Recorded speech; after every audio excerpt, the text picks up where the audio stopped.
In on the end of a tow rope is coming the... now, hang on a second. This is a class-leading car, isn't it? That's 43. Oh, 43, sorry.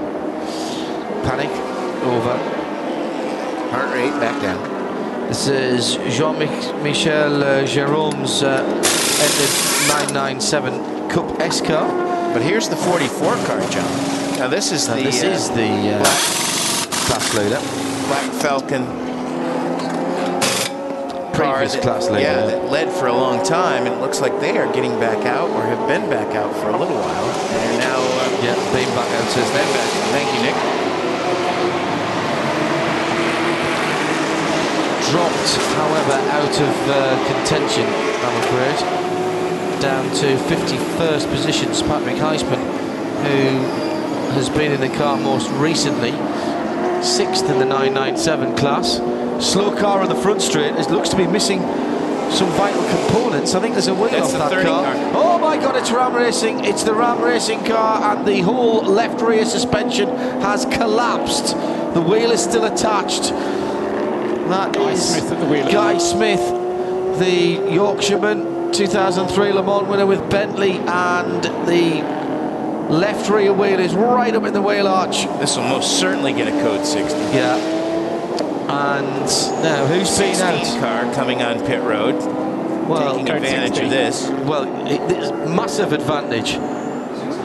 Massive advantage for the 16. Because the leader has just come in and done his under green flag, and the 16 car is in now, as you can see on the screen. And here comes the 24 as well. That's the third place car. Code 60 is out. Code 60 is out.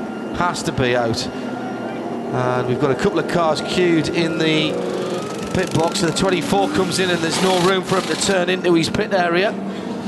And we've got we've had an incident here because there's another car involved. There's definitely another car involved. There's been a coming together on the front straight because there's another piece of a car here.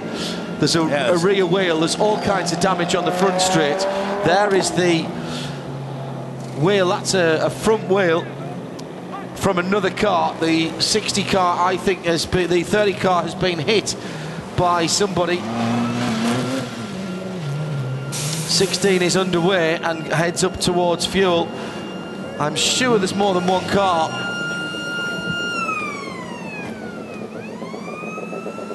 '16. Unless Guy has hit both sides of that car, and it's right front and left rear. Phil's gone and had a look out. And while all this is going on, John, we may, through the pit stops, see the 16 car take over the lead from the 24 car. They beat them out of the pits. I just saw the 16 car, the 30 car grinding to a halt. I'm glad to say that there's now marshals at Guy Smith's car and talking to him. The car has rolled to a halt. It's not, as you can see there. Oh yeah. Guy is, that's the rear suspension damage I was talking about. What I can't see is the Doesn't right look like front. there's any contact though. I think that's just collapsed, but yeah. Where's the front wheel from? It's 144, the other car, Nick Damon tells me. Thank you, Nick. Is totaled, he says. Where? Now, the right underneath our commentary box, hard against the grandstand wall, is number 144, which is one of the GC automobile cars, isn't it? It's the one that looks... lots of damage on the rear end, and of course we just can't see down to it. Look to the right of that picture, you can see the... Yeah, that had the wheels been ripped off, I'd say. That was the wheel that we could see on the front straight. So that has been a coming together in front of us. It's right underneath our commentary position, which is why we couldn't look down and see it. It's actually underneath the overhang of the grandstand. And great pick up again from the guys. That is the Gerard Bongin GC automobile, the V6 car, the one that looks like the Scirocco. Not anymore. The intervention vehicle's scrambled. Let's first of all say that whatever else has happened, Guy Smith was certainly talking to one of the... In fact, Guy Smith's out of the car. Guy Smith is out of the car and standing hands on hips on the front straight. He's being talked to by one of the doctors. I wonder if the GC car was trying to avoid Guy when he was going slowly because of the rear suspension damage, but yeah, because it doesn't look like there's no marks on Guy's car that we can see. That car has been in the wars, hasn't it, the Ram racing car? Guy is not very happy. As you might imagine, he's not up. Standing hands on hips. He's looking back down towards the accident. But he's got out of the car under his own steam as he's there on the right-hand side of that picture. Just forward of where that incident car is, those incident cars are, should I say, protecting the GC automotive machine. The 144 of Gilles Courtois at the wheel. He was 9th in SP3. I don't think a tow rope is going to do it, I'm afraid, for that car. It's hard up against the wall, and the errant wheel was clearly a front wheel because it had no drive shaft. It's still over by the pit wall, actually. And I can see a door mirror as well down there, which is the left-hand side door mirror from the Ram car, so that I think that there has been a coming together. Just down on the front straight, there's various bits of car that is being picked up. Where the marshals are picking the wheel up at the moment, there's the Ram door mirror just behind them. And so maybe there was some contact there. Unfortunately, the Ram car didn't have an onboard on it, so not sure we'll be able to enlighten you with pictorial evidence. While this is going on, as you might imagine, there's a huge amount of activity in the pit lane. 16, 24 and 1 have all been in and gone back out again. There is the 144 car, and you can see the extent of the damage with the rear deck being pulled off. Don't worry so much about that, because that's only bodywork, and that is a tube frame silhouette car. It was Gilles Courtois at the wheel, and he looks to be out of it. Yeah, it looks like the crash cell is pretty much intact. Yeah, so it's hard up against the, well, it's not actually, because there's a, maybe it is hard up against that side, yeah. But there's rim damage to the right front wheel. Yep. I wonder if there was a side-to-side contact, left-hand side of the Ram car to right-hand side of that, and that pushed the suspension in on the Ram car and that car into the wall. Guy Smith still standing hands on hips. There's the driver. The driver's out. There's Courtois making his way out, but the doctor's quite rightly saying, no, we'll be having a look at you. That was a bit of a shunt. And having been in that situation, having put the car off and thinking, no, I'm fine. Oh my goodness, that was a rear wheel that was ripped off. The drive shaft's gone completely. Wow. I thought that was a front wheel because there was no drive shaft assembly to it.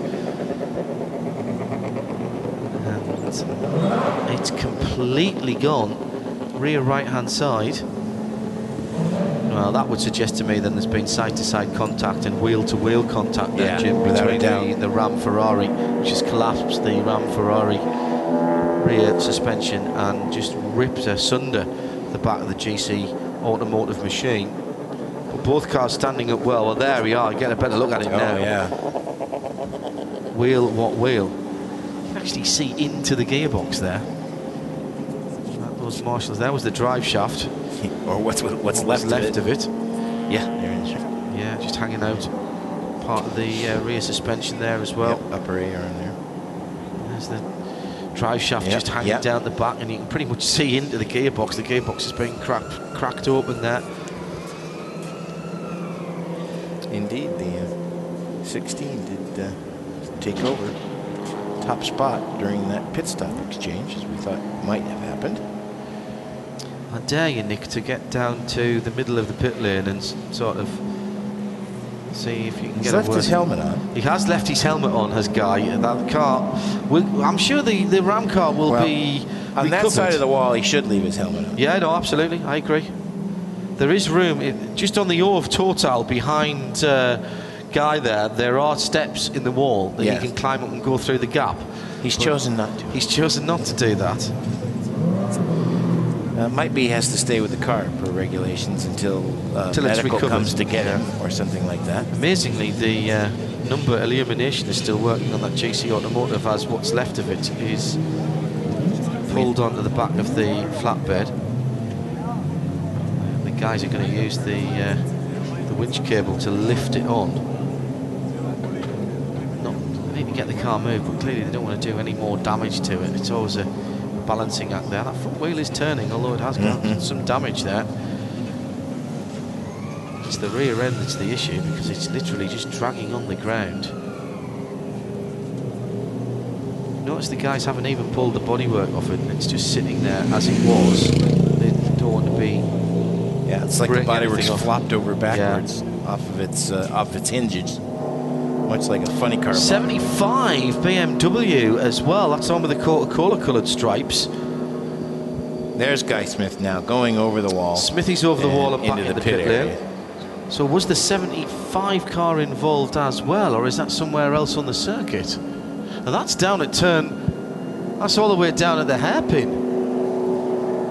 Oh yeah, yeah, turn 10. At turn 10. Is it? Yeah, I think so. No, yes, it is. Yeah, it is. Yeah, it is. Okay. There's Guy Smith heading down the pit lane. We'll try and get a word with him in a moment or two. He may not be in the mood for talking. No, he's normally. Dear, that is just... Yep. That's just the bodywork. Yeah.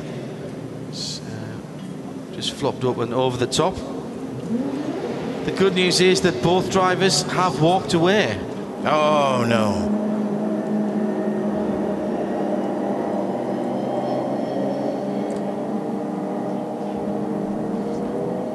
That's the 88. Where is the 88 car sorry. stopped? Where is it stopped? That, I'm trying to work out which camera we're looking at that. We've got an ambulance on the circuit coming back into pit lane. I'm not convinced that that 75 that we saw is over there, because there was a... Yeah, because the only reason I knew is because the code 60 is in that scaffolding. Ah, okay. And that's what cued me in. Now, there's all kinds of... Oh, okay, he's at turn 1. Oh, right, so... Matt Griffin is out of the Ferrari number 88. And somebody's gone through and that happened quite a lot earlier on. Okay. A Mini came and did that 2 laps in succession. I think it was the one of the Mini Coopers. the one you told me that the same car spun twice. Yeah, Matt is raising the back of the Ferrari. Here is the ambulance coming round the circuit. I think there's been more than one incident here. Just wonder whether Matt Griffin had run over some debris or something from the other incident and either lost control as a result of that, or just made a puncture out of it and stopped the car to check what's going on. Ambulance has been dispatched to check over, I'm sure, the driver of the 144, Gilles Courtois.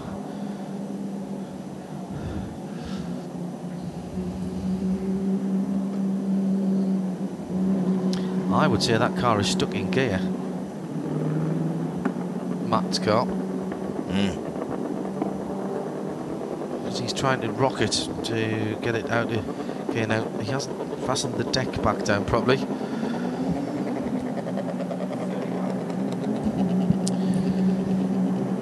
Well, drama again, Paul, just as we thought we were getting into some kind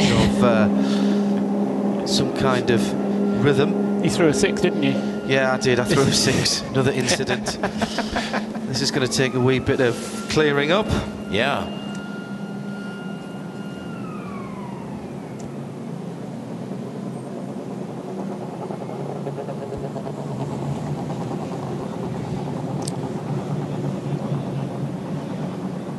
Let's head down to the pit lane. A number of incidents, or maybe connected ones, on the front straight with Matt Griffin in the 88 car, as well as the GC Automotive 44 of Gilles Courtois, and the Ram Racing number 30 Ferrari, all coming to a halt on the front straight. Nick Damon is down with Guy Smith out of the Ram Racing Ferrari. Guy, a bit of bad luck, well, massive bad luck. The car's obviously severely damaged. But what on earth happened there? Yeah, it was definitely a strange accident. Came out the final corner, and as I went to the throttle, all the cars in front of me all were braking almost to a stop. So I kind of like jinked right and braked to miss them. And the car behind me obviously came around the corner, and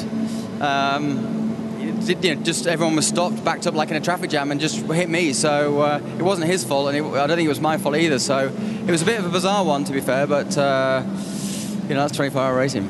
So the 144 car hit you, so he managed to kind of come past you and hit you with the rear of his car? Yeah, it basically hit the left rear of my car, which then sent him into the wall. So, we'll get the car back, take a look at it, and hopefully we can see if we can get it back out. But yeah, all the years I've been doing endurance racing, that's definitely the strangest accident I've ever had. So why was everyone checked up? Was there a code 60? Just a weird situation? No idea. It was one of those things where I came around the corner, everybody was braking and backed up, and I did think, well, maybe it's a code 60. So it was like, well, do you pass or not? So I kind of jinked to the right to miss the car in front. But obviously I braked to avoid him, and the guy behind me obviously just came around and didn't arrive on these cars that were slowing down. So it's frustrating. Guys, very bad luck. Hopefully you can get the thing back out again. Thanks a lot.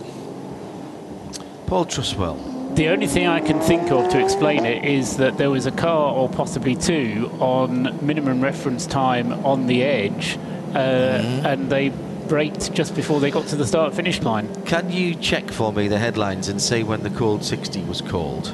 Well, I wrote down. No, it was after we saw the incident, wasn't it? Yeah, so, it was after. Yeah. Oh yes, it was definitely not That a code brought 60. out the code 60. Yeah. No. Because I just wondered whether the 75 car stopping on the far side had maybe brought out the code 60. But I see. No, I remember now that we had a couple of at least half a lap or so before the code 60 came out. Yeah. There's some damage there to the McGann Trophy car as well. Has he picked up something? Or is it just race tape beginning to fall off? Yeah, it is racer tape unpeeling itself. That's a strange one, that. I wonder if Matt Griffin's car was a part of that then. If he was grinding to a halt. Because he's stuttering. Well, maybe he was stuttering to a halt down the front straight. And that's caused people to check up. And that could be. May have to have a word with Matt and see what happened to him to cause him to pull over at the end of the front straight. It could be that those things weren't connected, but now we do know that the GC Automotive 144 car, the Gilles Courtois machine, stuck on 222 laps, hit the back of the Ram Racing car. So little damage on the back of the Ram car, other than the suspension. It's hard to believe that had been given a clout. Been clouded, yeah, exactly. Yeah, because there's normally when two cars come side to side, there's rubber marks or some black marks or something on the car. So that is the scene here under code 60. Those gaps between the cars should not change. Claudia Hurtgen, Lorenzo Case, 24, 16 and 1, all pitted under that. Let's go, if we can, back down to Nick Damon, who's in the pit lane and can update us on the number 88 Ferrari. Nick, what do you have for us? Yeah, hustled down here, expecting to find Matt Griffin, helmet under arm, going, what's going on? I had a quick chat with Leon Price, obviously, who owns the team. Now, what happened was, and completely unconnected with the rest of the carnage, they noticed some smoke, and they aren't sure, but they think it could be leaking power steering fluid, because they're not sure. They said to Matt, park it and get a tow back. So that's fine. There's nothing to do with the huge accidents on the straight. It's an unconnected thing. But they've obviously decided under the purple code 60, they get a tow back, lose less laps, and find out whether it's an oil leak, which is serious, or just this power steering, which is awkward but not serious. Except power steering fluid is very, very flammable. I have a question that I think only Nick can answer at the moment, because under the code 60, the number 17 McLaren came in, and it's been there for quite a while now, getting on for a quarter of an hour. And yes, under code 60, you do things, and it may well be they're doing a pad and disc change. It may well be that the McLaren 17 has something else that's going on. It came in from 9th place. And there is the replay. That is a replay of Matt Griffin with the smoke clearly there visible from the left-hand side of the car. Looked like he was moving the steering wheel too. Yeah, as so Paul again, points out. he probably thinks that that was power steering. And Nick tells me from the pit lane, the 17 McLaren is coming out of its pit box even as he speaks and is going for fuel. And we'll find out in a moment or two if it has indeed had some. Well, it has had some work done because it's been in the pits for something like 10 minutes. A little more than that, perhaps. But it may just have been a slow pad change, because you don't change discs and pads on McLaren MP412Cs very often. The McLaren mechanic is walking away with spreaders as Nick gets there, so I think that is the clue that you were looking for, Paul. Yeah, no, I'll write that down already. Write that down, excellent. We'll take that as evidence, convicted, as charged. Into the pits, patrolling the pits. Here comes the number 148. This is the Lotus LE's Henk Thijssen, who is leading SP3 and an 18th position for the Core Oyser ended car. He's just popped into the pit lane.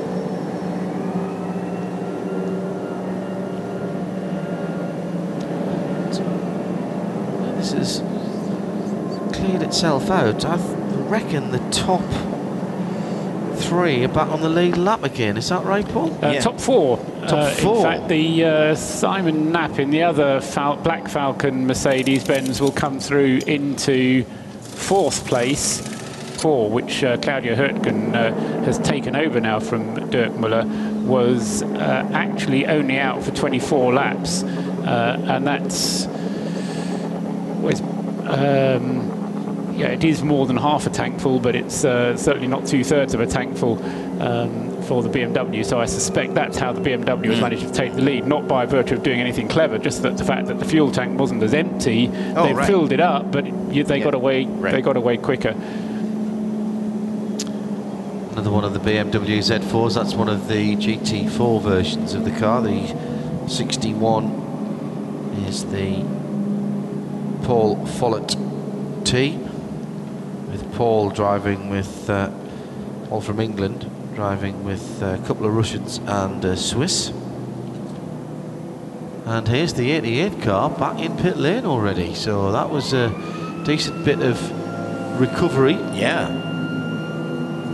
that was smart. The other thing that they've done, or they've lucked in on, is that because of the pit stop, the longer pit stop that the McLaren had, the number 17 car, which we have worked out is the pad and disc change, they haven't lost a position to that car, because they would have done had that car not had the pit stop, and they are sufficiently far ahead of the J-Lock Lamborghini, so they won't lose any. They might lose further place to that, depending how long they keep it in to investigate this fluid leak. They're actually working. They're actually looking at it. Look, there's a mechanic there who is leaning on the back of the car and shining the torch through, even as it's being put down. So he's assessing the situation. That is so smart, isn't it? Yes, you could argue there's more than 4 mechanics working on it in that case, because there's 4 pushing. There's 5 pushing, even if the mechanic isn't sitting up top. Right. So let's gloss over that one. Meantime, the leader is still Claudia Hurtgen. I suspect that racing drivers don't like driving around under code 60 or behind safety cars, because they feel as though they're not getting their turn. Do you know what I mean? I want to be going quickly. all my time was spent under this. I drive code fast 60. for a living. Yes. I did suggest Dario Franchitti and Jamie McMurray and I were talking at Daytona a few years ago about how they dislike driving behind safety cars, and sometimes some very long safety car periods at Daytona. I did suggest it was worth employing somebody just to do the safety car periods in the team. Didn't. You suggested they should employ you. Well, I am somebody. That's somebody. Ooh, bring those up here. Is that profiterole vision? The idea went down quite well. actually. They both thought that was a good idea. As this idea is going down, as we're seeing hors d'oeuvres being served on pit road. Now that is the height of... I'm brought to you. Of course. Of course. You can guess who's having. There'll be none left in a moment. Nick's going to nip round behind the cameraman and that tray will be taken away. The boy can put away some profiteroles. Oh, yeah. Never leave profiteroles in front of Damon. Or the chocolate sauce. You mean that was for others? I bet you were. Nick Damon eating in the pit lane. That is the height of organisation when somebody comes down and delivers you some food in the pit lane. That is a racing diva. Yeah. No, it's if I've ever seen one, that's a racing diva. Seems reasonable to me. 12 and a half hours. We're getting on towards half distance, gentlemen. And another half an hour's worth of racing has gone. We've been under code 60 for the last half an hour. So this must be now, Paul, the longest code 60 of the race. We are on 26 minutes at the moment. And what did I say we had earlier on? 27. I think we've got to go back to the previous page for that, haven't we? 26 minutes we had already, and we had a 25 already. So this is going to turn into the longest because the Ferrari is still there, isn't it? So it'll take them a little while to get that Ferrari up onto a flatbed and get it away to a place of safety. And by the time they've managed to do that, it will also be over 3 hours of running under code 60. So as you rightly say, John, we're not yet halfway through the race, but we're nearly halfway through the race. But 3 hours out of those 12 will have been spent under code 60. So significant amount of time.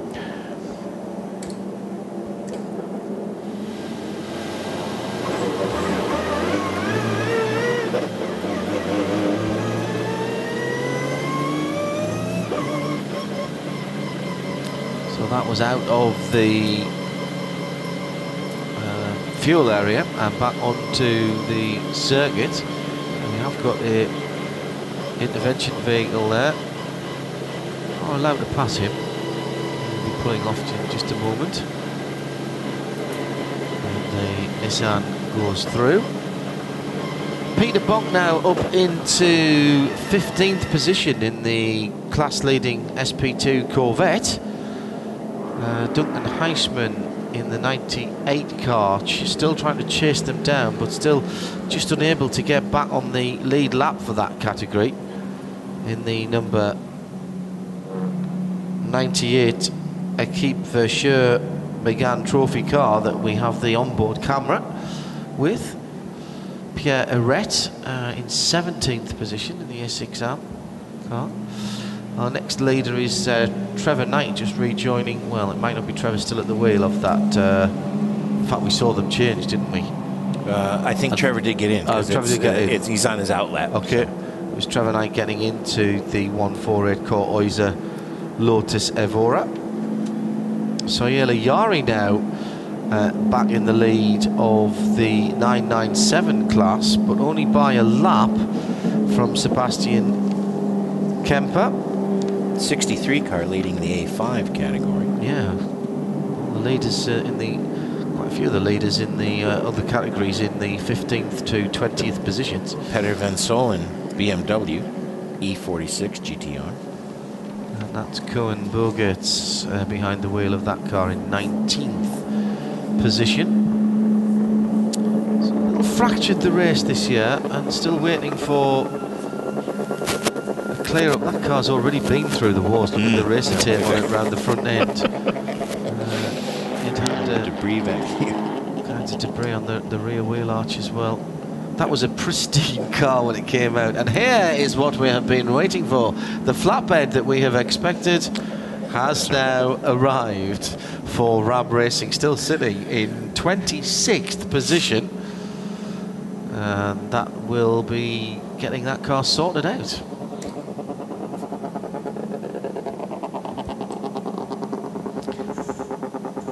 Well, here is the reason, one of the reasons for the code 60. Now this must be our 10th. 11th, actually. 11th. It is, yeah. Double figures, okay. So full course caution, and the flatbed, which did have the GC car on that was part of this, the 144, has now come to claim the stricken Ram Racing Ferrari.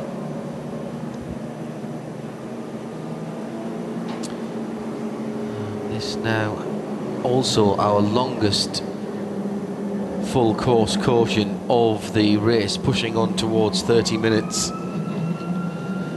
So at the head of the field, it's 24:16 and 1. BMW from Ferrari, from Mercedes-Benz. We keep up at this pace, these poor guys are going to be worn out. Oh, I hope they're working shifts and they've got people to help them out, because if they've been doing all of this for 12 hours, the knackered already. Attrition. I mean, you know, we get people back, the cars get fixed, they go out again. That's great, but it does mean that you don't lose so many cars, and therefore the traffic density stays pretty similar throughout the whole race. And that means that the opportunity for incident and accident stays high at the end when people are at their most vulnerable, most fatigued.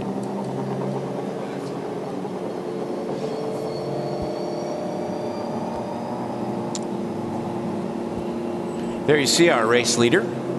That's Claudia Oetken in the number 24. But if the camera pans back, Jim, the second place car, the Ferrari number 16 from the AF Corsa team, we may see it go past the Ram Racing Ferrari here, isn't very far behind it. There it is.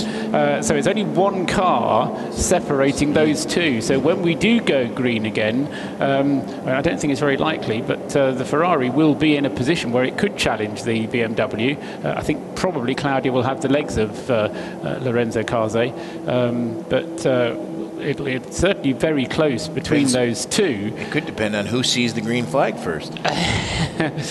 Yeah, could depend who gets the heat in the tyres first. Yeah, that's a good I wouldn't point. bet against Claudia being awake when that happens. But those two are the best part of 2/3, 3/4 of a lap ahead of the two Black Falcon Mercedes-Benz, numbers 1 and 2. Sean Edwards in the number 1 car, and 2 Steve Jans there, who is not on the lead lap. I'll just to reassert that, having made his pit stop not quite at the same time as everybody else, and as a result of that, he fell off the lead lap. All of that leading group have made a pit stop whilst the purple code 60 flag has been shown, and Marco Seyfried has taken over at the wheel of the number 20 Stadler Motorsport Porsche, and he is also very nearly, but not quite, a lap behind the car in front of him. He's on the same lap as the car in front of him, but has fallen now back so that he's 2 laps behind the race leader. Although that car does still lead the amateur category, number 20, with the problems that the Matt Griffin number 88, the Dragon Speed Ferrari, has had. So up into second place in the AM class, the A6 AM class, has come the number 8 FAT Porsche, the Fach Autotech Porsche, currently in the hands of Martin Raginger, and so he's just taken over at the wheel of that. He was one of the earlier ones to stop when the code purple came out, made the stop quickly and got away quickly. Result is he's been in the car for nearly half an hour already, just sitting at 60 kilometers an hour. So he'll have to warm the tyres up, dial himself in very rapidly indeed as soon as the green flag is shown. Just a note on Dirk Muller. BTC flag on the RadioLeMans.com website says, I've just been checking through some paperwork. We said he hadn't driven here before, and unless they are 2 sets of Mullers, i.e. Dirk and Jörg, they were both at the FIA ETC 2004 finals round in Dubai. I was chief flag at that meeting. Did they run on this track, is the question. I bet they run on the shorter circuit. They ran on the international circuit, I am told, so he's not run the full circuit here, but nice pick-up anyway, like that. Wow. Never ceases to amaze me. the knowledge base of the collective. We are community radio. Don't forget, we are community radio for motorsport. Boy, howdy. Yeah. Can't get one over on these guys. Bring your A game. One or two people commenting on the amount of code 60s that we've had. Don't forget, if we didn't have code 60s, we would have had safety cars. Yeah, that's right. In fact, we would have probably had more at any other race, because there's been lots more incidents in cars stuck out on the circuit that have been retrieved just on the end of a tow rope. Yep. Where there's been no code 60, i.e. full course caution, put into. It's only been the more serious of the incidents. We'd have probably had 15 easily. full course cautions. Yeah. Yep. And when you're pulling people back to the pits, you would, as I said earlier on, it really impresses me that they can get so many cars back to the pits without neutralising the race. They do it in a very efficient way here, the way they pull them through the infield. I think the thing that's been unfortunate in this event compared to last year's event is that when we have had the Code 60, we've had more of them, but they've been longer as well. Whereas last year, the Code 60 generally was just to neutralise everybody, get the car out of a dangerous position, and then we could go racing again. I mean, I do remember when I was making the notes last year that very often the leading car wouldn't even come past the start-finish more than twice. It would just come through once, and all of a sudden it would be a lap and a half or 2 laps at most under Code 60, and we'd go racing again. As the Ram Racing Ferrari gets its flatbed back into the pit area, and it went right past their pit it's going to go round to the container, I suspect, and play no further part to be shipped back to the UK. In the containers that are around the back of the paddock. But as far as I can tell, the start-finish line, certainly from up here, is clear, and we've got a green flag. Hurrah! Hurrah! At 1:41 and 23 seconds, which means that break was 37 minutes long, which takes us up to 1 minute short of 3 hours. 179 minutes. And again, I'll make the point that whether you like or dislike Code 60, that's not a fault of Code 60. Right. That is a function of what's been happening out on the racetrack. I did sort of suggest early on in this week that allowing people to run flat out might mean that we had more incidents and that we had more incidents of cars that had mechanical issues. And I'm beginning to think that I should have shut up about that and not said anything. Out on the racetrack, the 24 of Claudia Hurtgen has pulled away a little bit. I saw just a flash of the green A-pillar of the number 16 car with Lorenzo Casse behind the wheel. Let's see if he can use traffic to his advantage to close in a little bit on... Check in on the 88 car. Yeah, it's the Dragon Racing car that was stopped out on the circuit. Now, were they working on that, or were they just having a sneaky snooze? Yeah. We could only wonders. see those feet crossed coming out there at the back. And here comes the number 1 car, Sean Edwards, in 3rd position, onto the front straightaway to complete lap 274. He's a minute and 58 seconds behind Hurtgen. As Claudia is in sector 3 now and should be crossing start-finish momentarily. Evidence that they are working on it. As the cameraman is showing us a shot of the guy working underneath the... bet there's a power steering pump or something being changed there. That was a piece of blue roll being blown around by a fan. I'm not sure they were working there. I think they've just set that up to make it look like they were. Just so the team manager doesn't know. 1 lap after green into the books, and Lorenzo Casse has actually gained a second on Claudia Hurtgen in that on the out lap, or the green flag lap. So now only 1.227 seconds behind, as they are thundering through Sector 1.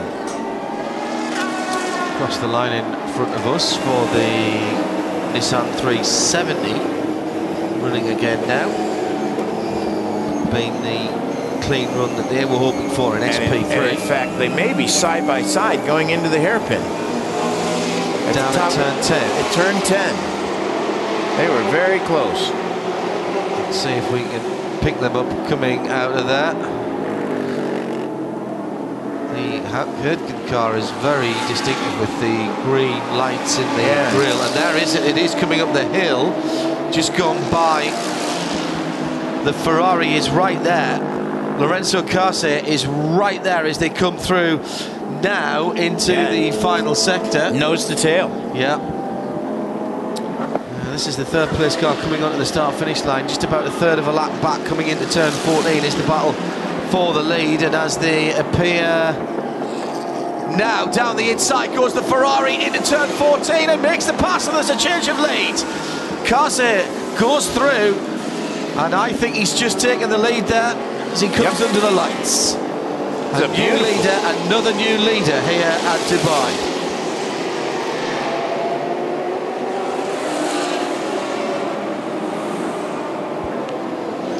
So as they come across the line right there, that is the Ferrari, and there is the confirmation both visually and on the timing screen that Lorenzo Carse has passed Claudia Hurtgen, and that's all about heating your tyres up, because they were not in traffic when that pass was made.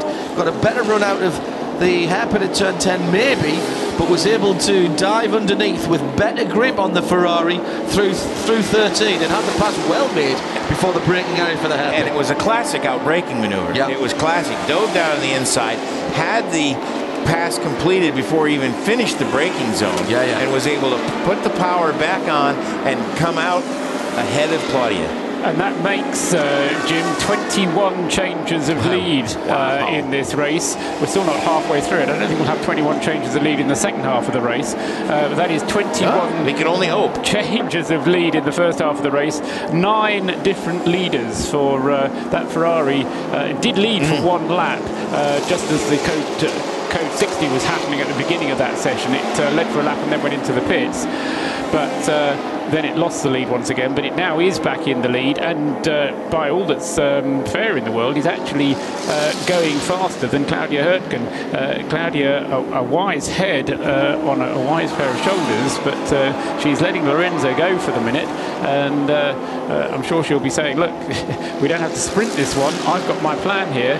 But you can see that Claudia has already dropped back 2-3 seconds from that flying Ferrari in the hands of Lorenzo Carse. Number 16, the AF Corsa car, as he comes around the swoops at the top end of the circuit, and he's he really got himself caught out got there. himself on the wrong side of the polystyrene braking markers, counting down to the last corner, and sweeps across the line to complete another lap. But totally misjudged the speed of the 59 car, the Porsche that was in front of him, and had to take an evasive maneuver, and he had a choice of swinging very wide and missing the styrofoam brake markers, or crashing through those, and he jinked hard to the left and then was able to fall back in behind the 59 as he braked out in that area, a very dirty part of the racetrack. It'll be interesting to see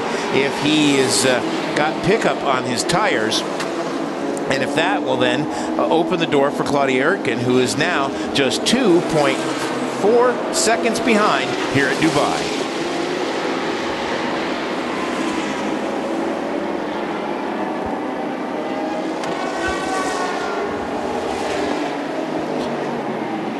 That is a very interesting period of the race there. Is this AF Corsa now trying to assert their authority on the race? Nobody's really had a grip on this.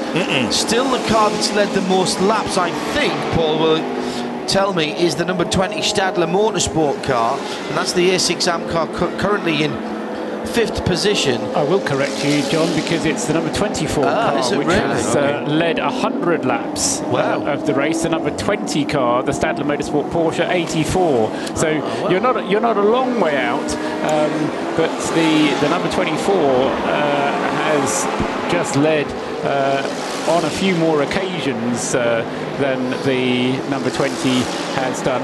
But certainly the number 20 has put in a good performance. It is now 2 laps behind the race leader, but we've seen before those 2 laps can disappear, and you never know quite how it's going to pan out. The 20 cars come into the pits, but out on the racetrack, Claudia Oetken is making a bit of a run now as Kase again goes all 4 wheels over the curbs on the exit of turn 14, and as they come onto the front straightaway. So he is using all of the road, but not to his advantage, as Claudia Oetken is closing in now just 0.8 of a second, and I would dare say that as they go through turn 1, she's less than that behind him. Adam Christodoulou in the number 17 McLaren is the next car to go a lap back, and that's quite a quick car. They've also got Marcel Wagner in the number 7 Fark Auto Tech Motorsport GmbH. 997 there as well. And he just got in Claudia's way. Claudia tried to go around the outside, thought better of it, and then ducked in behind him, and now made the move as they were coming now onto the back straightaway. And that is the tyres coming back to life on the BMW for my money there. Let's nip down very quickly before the end of this TV segment to Nissan World, GT Academy and RGN Motorsport. The man with his name above the door is Mr. RGN. Well, Bob Neville. Well, just coming up to halfway, assess the story so far for the RGN Nissan team. Well, the story so far is a story of accidents, really. The most severe one by Sabine, who went off backwards and did a lot of damage. We really struggled to get the car back in the race. And then 2 lighter damages earlier on. I mean, I think that one of those, of course, when you hit a stray tyre, there's not much you can do about that. So your younger charges, are they driving faultlessly? Yeah, the tyre issue aside for Wolfgang, which he had no, as you say, he had no part of, they've been driving faultlessly, yeah. So with 12 hours of clear running, I know that's a big if, where do you think the guys can be at the end? Can you still win the class? Well, I mean, they've got the pace to be there. We're creeping back up again now, I see, and 12 hours is a massive distance, so perhaps ask me again in 6. Oh, don't worry, we will do. Thanks, Bob. The ever jovial Bob Neville back to the battle for the lead, going through turn 1 and 2. Claudia Oetken is on full attack mode here, just 0.3 of a second across the line as Lorenzo Cases. We're heading towards half distance, just what 8-9 minutes away from half distance, and Lorenzo just a little bit circumspect there, going onto the inside of one of the slower cars. Looks like an Aston Martin from here. They are so quick through the traffic into turn 8 and 9. This will lead onto the back straight. These cars very similarly matched, Jim, in terms of top speed. And I think Claudia was able to time that a little bit better, so that she got a better run off that last left-hander, as she is, well, I think that's the... super late on the brakes for Oetken there. I think she was carrying more speed on that straightaway. Yeah, and she has closed down a little bit. This must be phenomenal for the drivers, because I know it's multi-class racing and sometimes frustrating, but calming through traffic while you're defending your position or trying to close in on somebody, guessing which way the traffic's going to go. These guys, these drivers, Claudia Oetken and Lorenzo Cases and everyone else, they live for this kind of thing, Paul, don't they? And I think it goes back to the conversation we were having earlier on about the Stirling Moss approach. I think what they love to do is to show what they're here for. They're here to demonstrate their abilities, and you know, it enables them to show how they can overtake and dice, this late into the race. They're coming through the final turn again now, coming on to start-finish as Martin Ragginger puts in a 2 minutes 01.156 in the number 8 car. He's an AM. So that's a joker lap. A joker lap for number 8. Yeah, but it's a 4-second joker lap. That's it. If you're going to do a joker lap, do it. This battle for the leads, Paul, into turn number 2, and it looks as though the back end of the 203.354, 203.379 for the 2 leaders.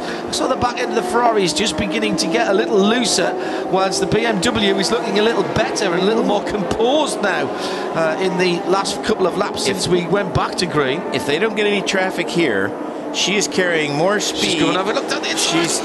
She's going to get him at 10.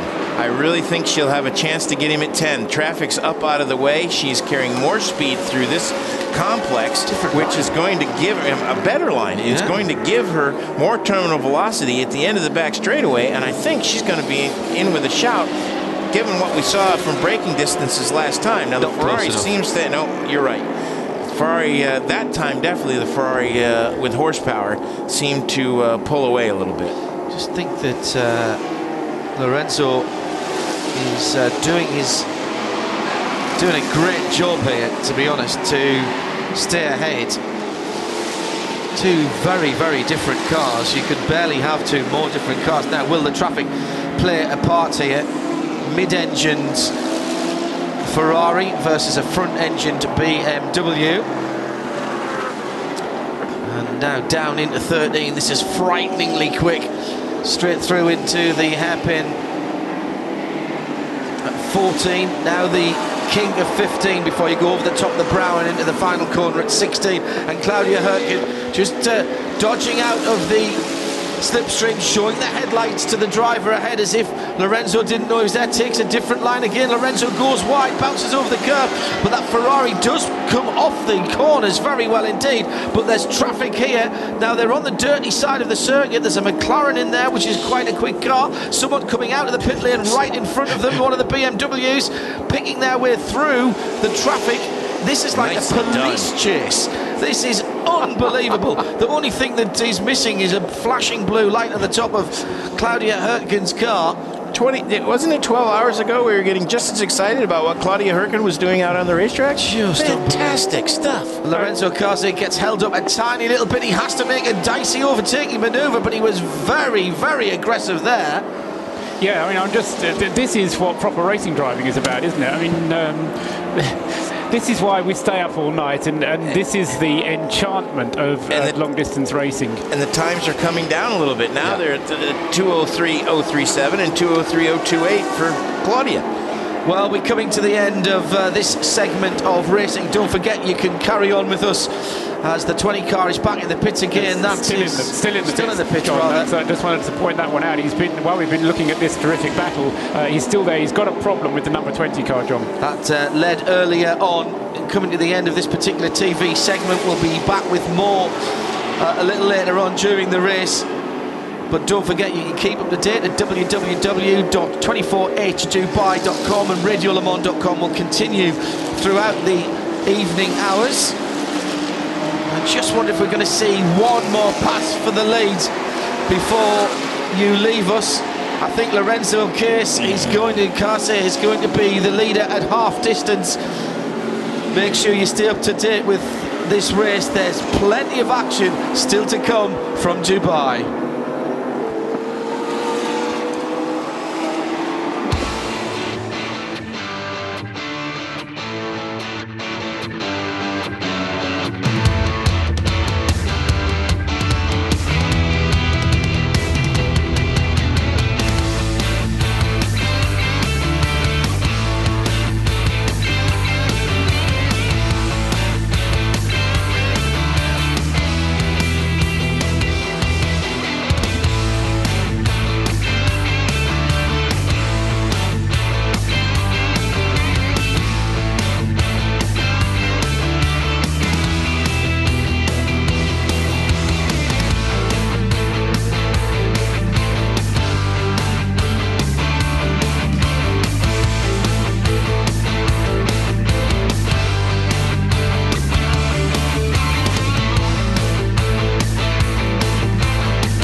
Looks like they've got the 17 car between them at this point as they make the right-hand turn through turn 14 and come onto the front straightaway and go under us.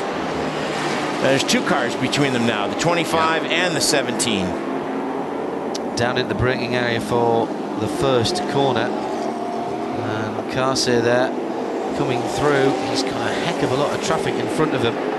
As I say, this is what racing drivers absolutely live for.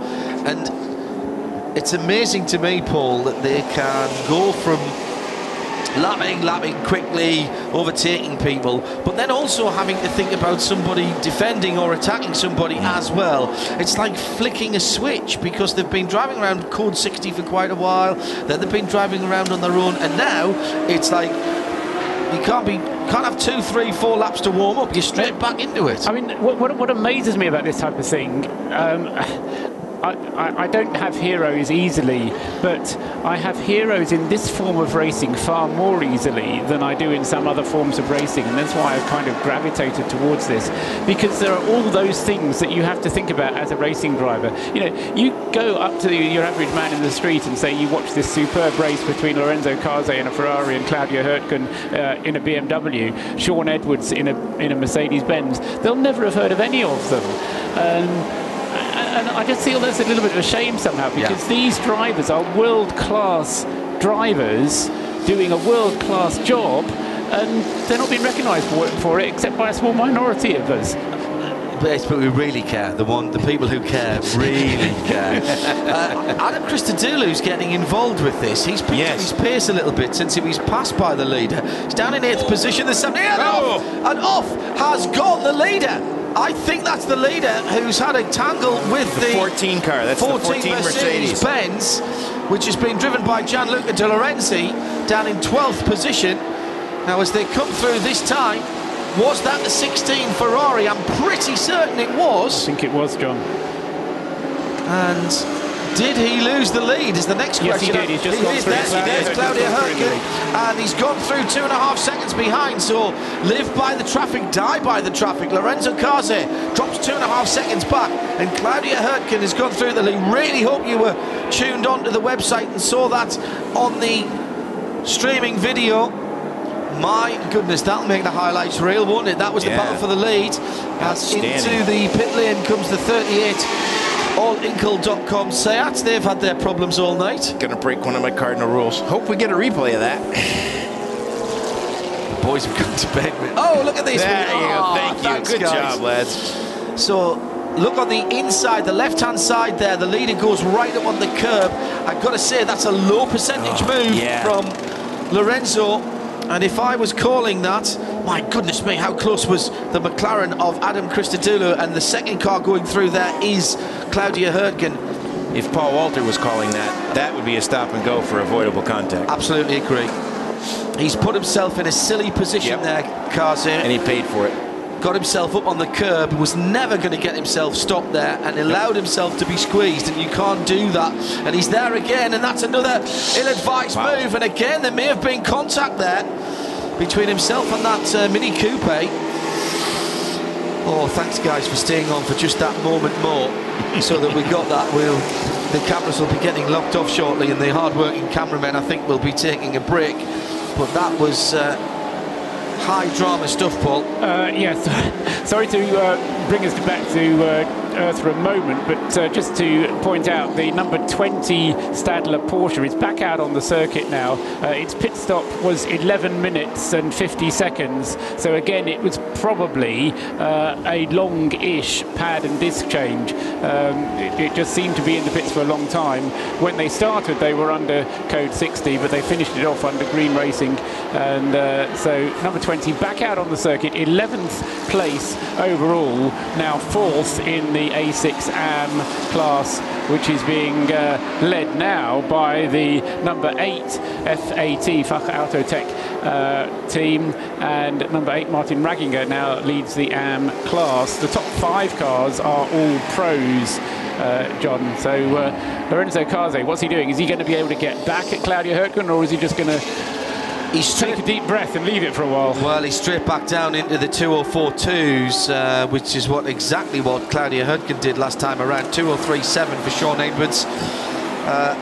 I said that Adam Christodoulou had been going well. He got down into the 2:02s for a moment. 2:03.8 last time around as the number 40 Porsche comes onto the weighbridge. This is the second place 997 class Porsche with Sebastian Kemper at the wheel.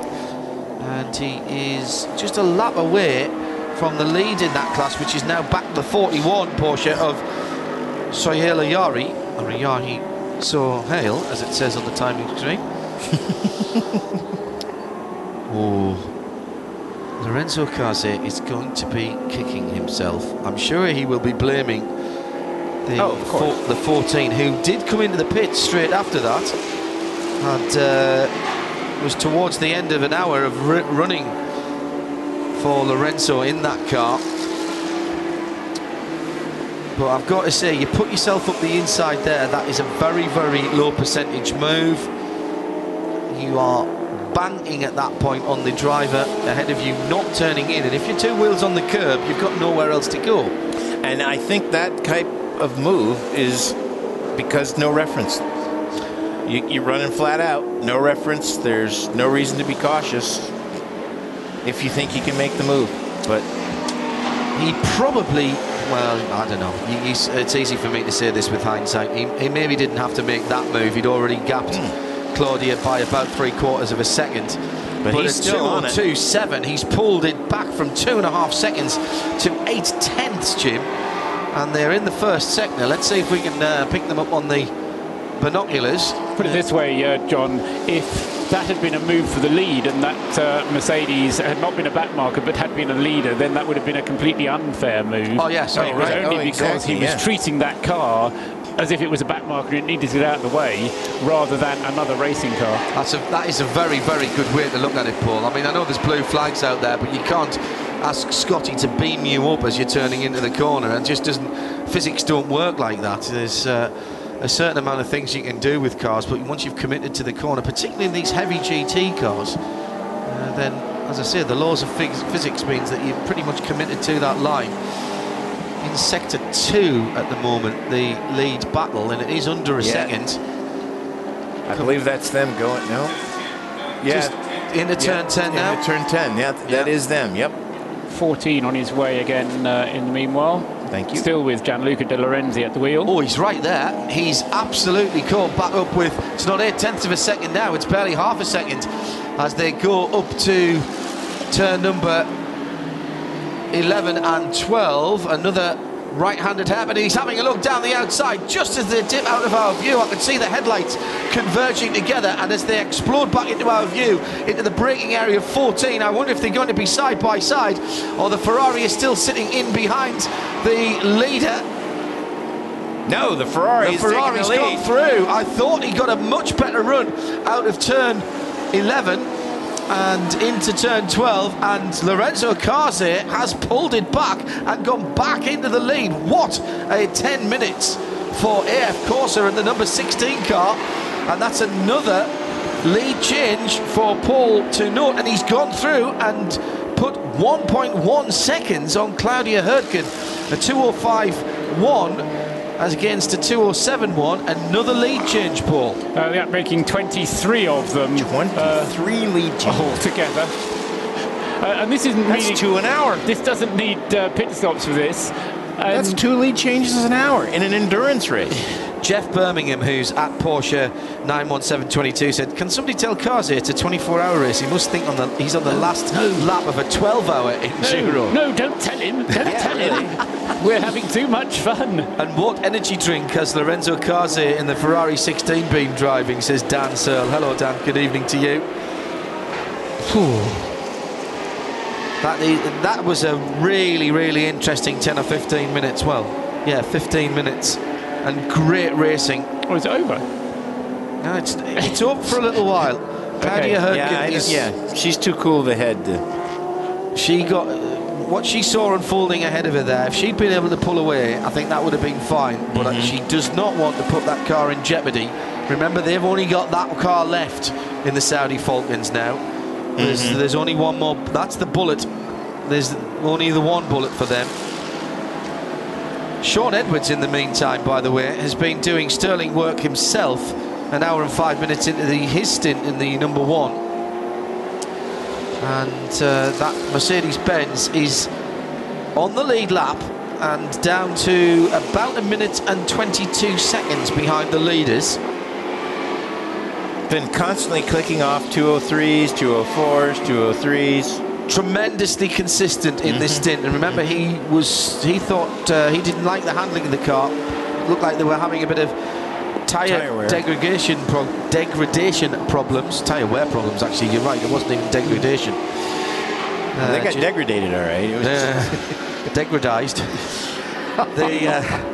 But I didn't see them make any changes to that car that would have affected how the tyres were wearing, Jimmy. That we saw on a couple of runs the inside shoulders of one of the tyres being particularly worn, almost to canvas showing, as far as Nick was reporting from the pit lane.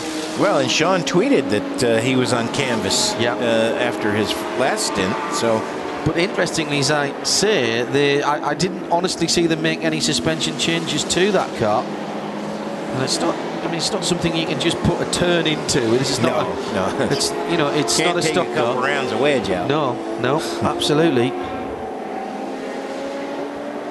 Go Claudia, go. Thanks from a cold night in Nottingham, says Bryn Smith. Hello, Bryn. Tweeting at Specutainment. Of course, inside the second half of the race now. We've only got 11:49 to go. From AF Course's point of view, of course, they've only got one bullet in their gun left as well. True. Because they've lost their number 11 car. So it is a kind of a 1-against-1 situation, but it's certainly a different approach from Lorenzo than it is from Claudia. At least at the moment it is, and I do agree with your diagnosis of the way it was panning out there. We are getting towards, though, what are going to be the next set of pit stops for Ferrari, for BMW, and probably for the Mercedes as well. And for my money, the Mercedes of Sean Edwards is probably going to be the first one in. If he would do 303 laps, that would take him, that would be 36 laps. From the last pit stop. They're on 288 now. Yeah, so he's got another 12-15 laps to do, which would be a good half hour, but he may not do that much. Right, that's a long stint, so it may well be that Sean brings the car in before the full hour and a half. Martin Ragginer, by the way, is leading the A6 AM category now in that number 8 VAC Auto Tech Swiss-entered white and red Porsche. He's up into 6th position, 47 seconds behind Darrell O'Young, and took 2 seconds out of Darrell last time around, although he is being gained on by Manabu Oredo, who is in the number 19 Lamborghini in 7th position, albeit, is he a lap back? He's 2 laps back, isn't he, Manabu? Yeah. No, he's 1 lap back. Just one back, one and a bit back, actually. Gareth Jones now in the number 25 Pressy Spark car in 9th position. And second, not that Gareth Jones, and second in AM. And second in AM, yes. Because the 20 car has now dropped to 4th. They've had that was a long spate, pit stop. A spate of stops and then a long pit stop, and we never really got to the bottom of that. So I'm not sure if it's Nick or Bruce who's down in the pit lane. It is still Nick. So the number 20 car, we could do with finding out what that long pit stop was for. Nick, if you don't mind. I'm sashaying. Are you? I would have a stab, Nick, that it might just have been a pad change, because it wasn't that long. Let me just find out. I still got it. How long the stop was? It was an 11.5 minute stop. Nearly a 12-minate stop. Before it all goes bonkers again, let's run through a few tweets that are coming in at Specutainment. Hello to Track Time Audio. Awesome getting to listen to this at work. Thank you for the coverage. It's been great. We're enjoying it too, trust me. At Happy Days, He says, when you get a moment, can you tell Emma Crawley she needs to come to Silverstone WEC with me in April? So everybody does. And by the way, that race will be the Tourist Trophy this year. A rightful place for the Tourist Trophy. I always thought it didn't quite sit so well when it was a short sprint race or a touring car race. Good to have the Tourist Trophy back on an endurance race as far as I'm concerned.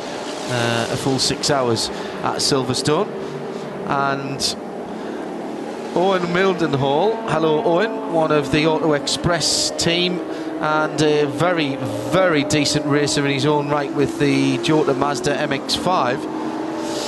Watching the July 24 hours here with a roaring fire and 2 pairs of socks. Cold here, but great commentary. Feels like June, not January. It feels like June here as well, although it is beginning to get chilly in the desert nights. John Hindhaugh, Paul Truswell and Jim Roller with 9.8 seconds between the leading two now. And just remind us, Paul, who we get for the next pit stop? I think you said it was Sean Edwards, didn't you? Well, yes, it could well be Sean Edwards, the next one up. But to be fair, any of them could come in. It will depend a little bit, I suspect, on how worn the tyres are, how tired the drivers themselves are, because they all pitted at the same time, of course, remember, because of the Code 60 situation that we had.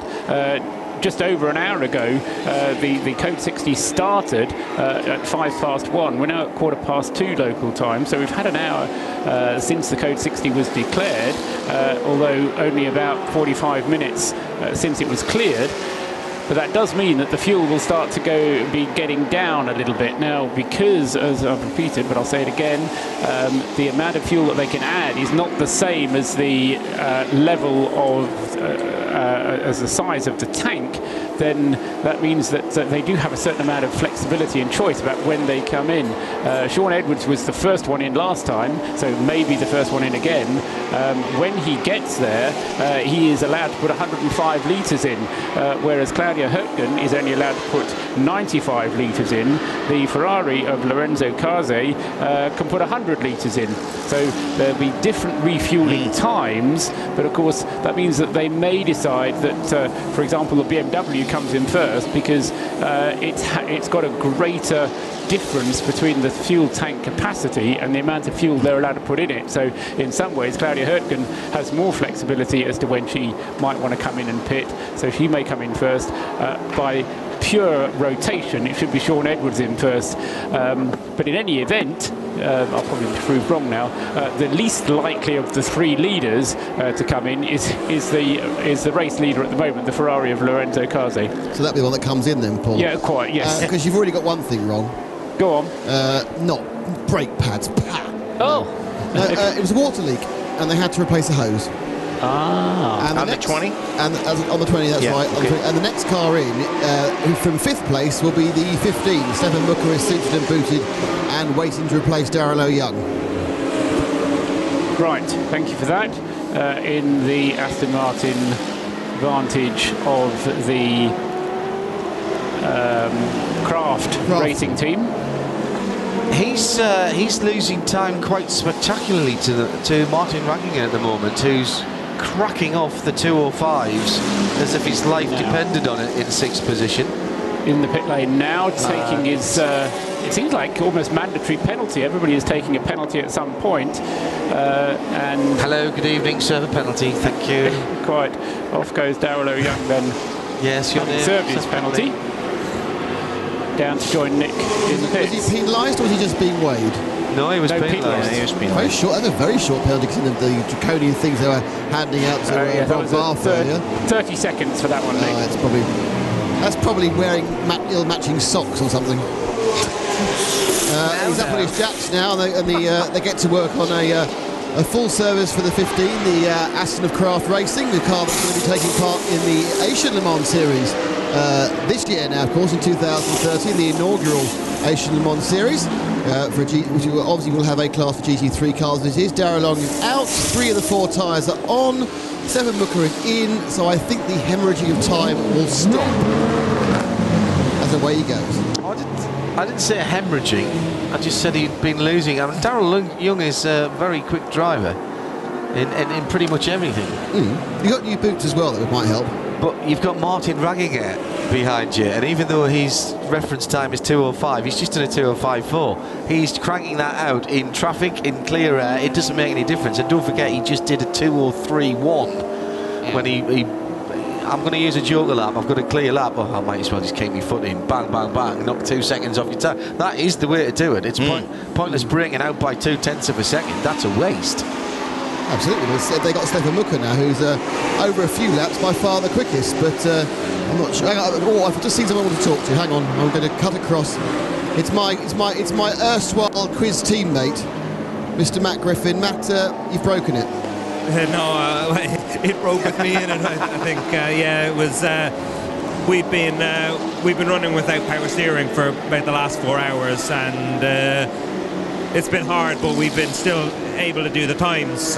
This is where actually running in the Pro-Am helped us, because we wouldn't have been able to run any quicker than what we were running.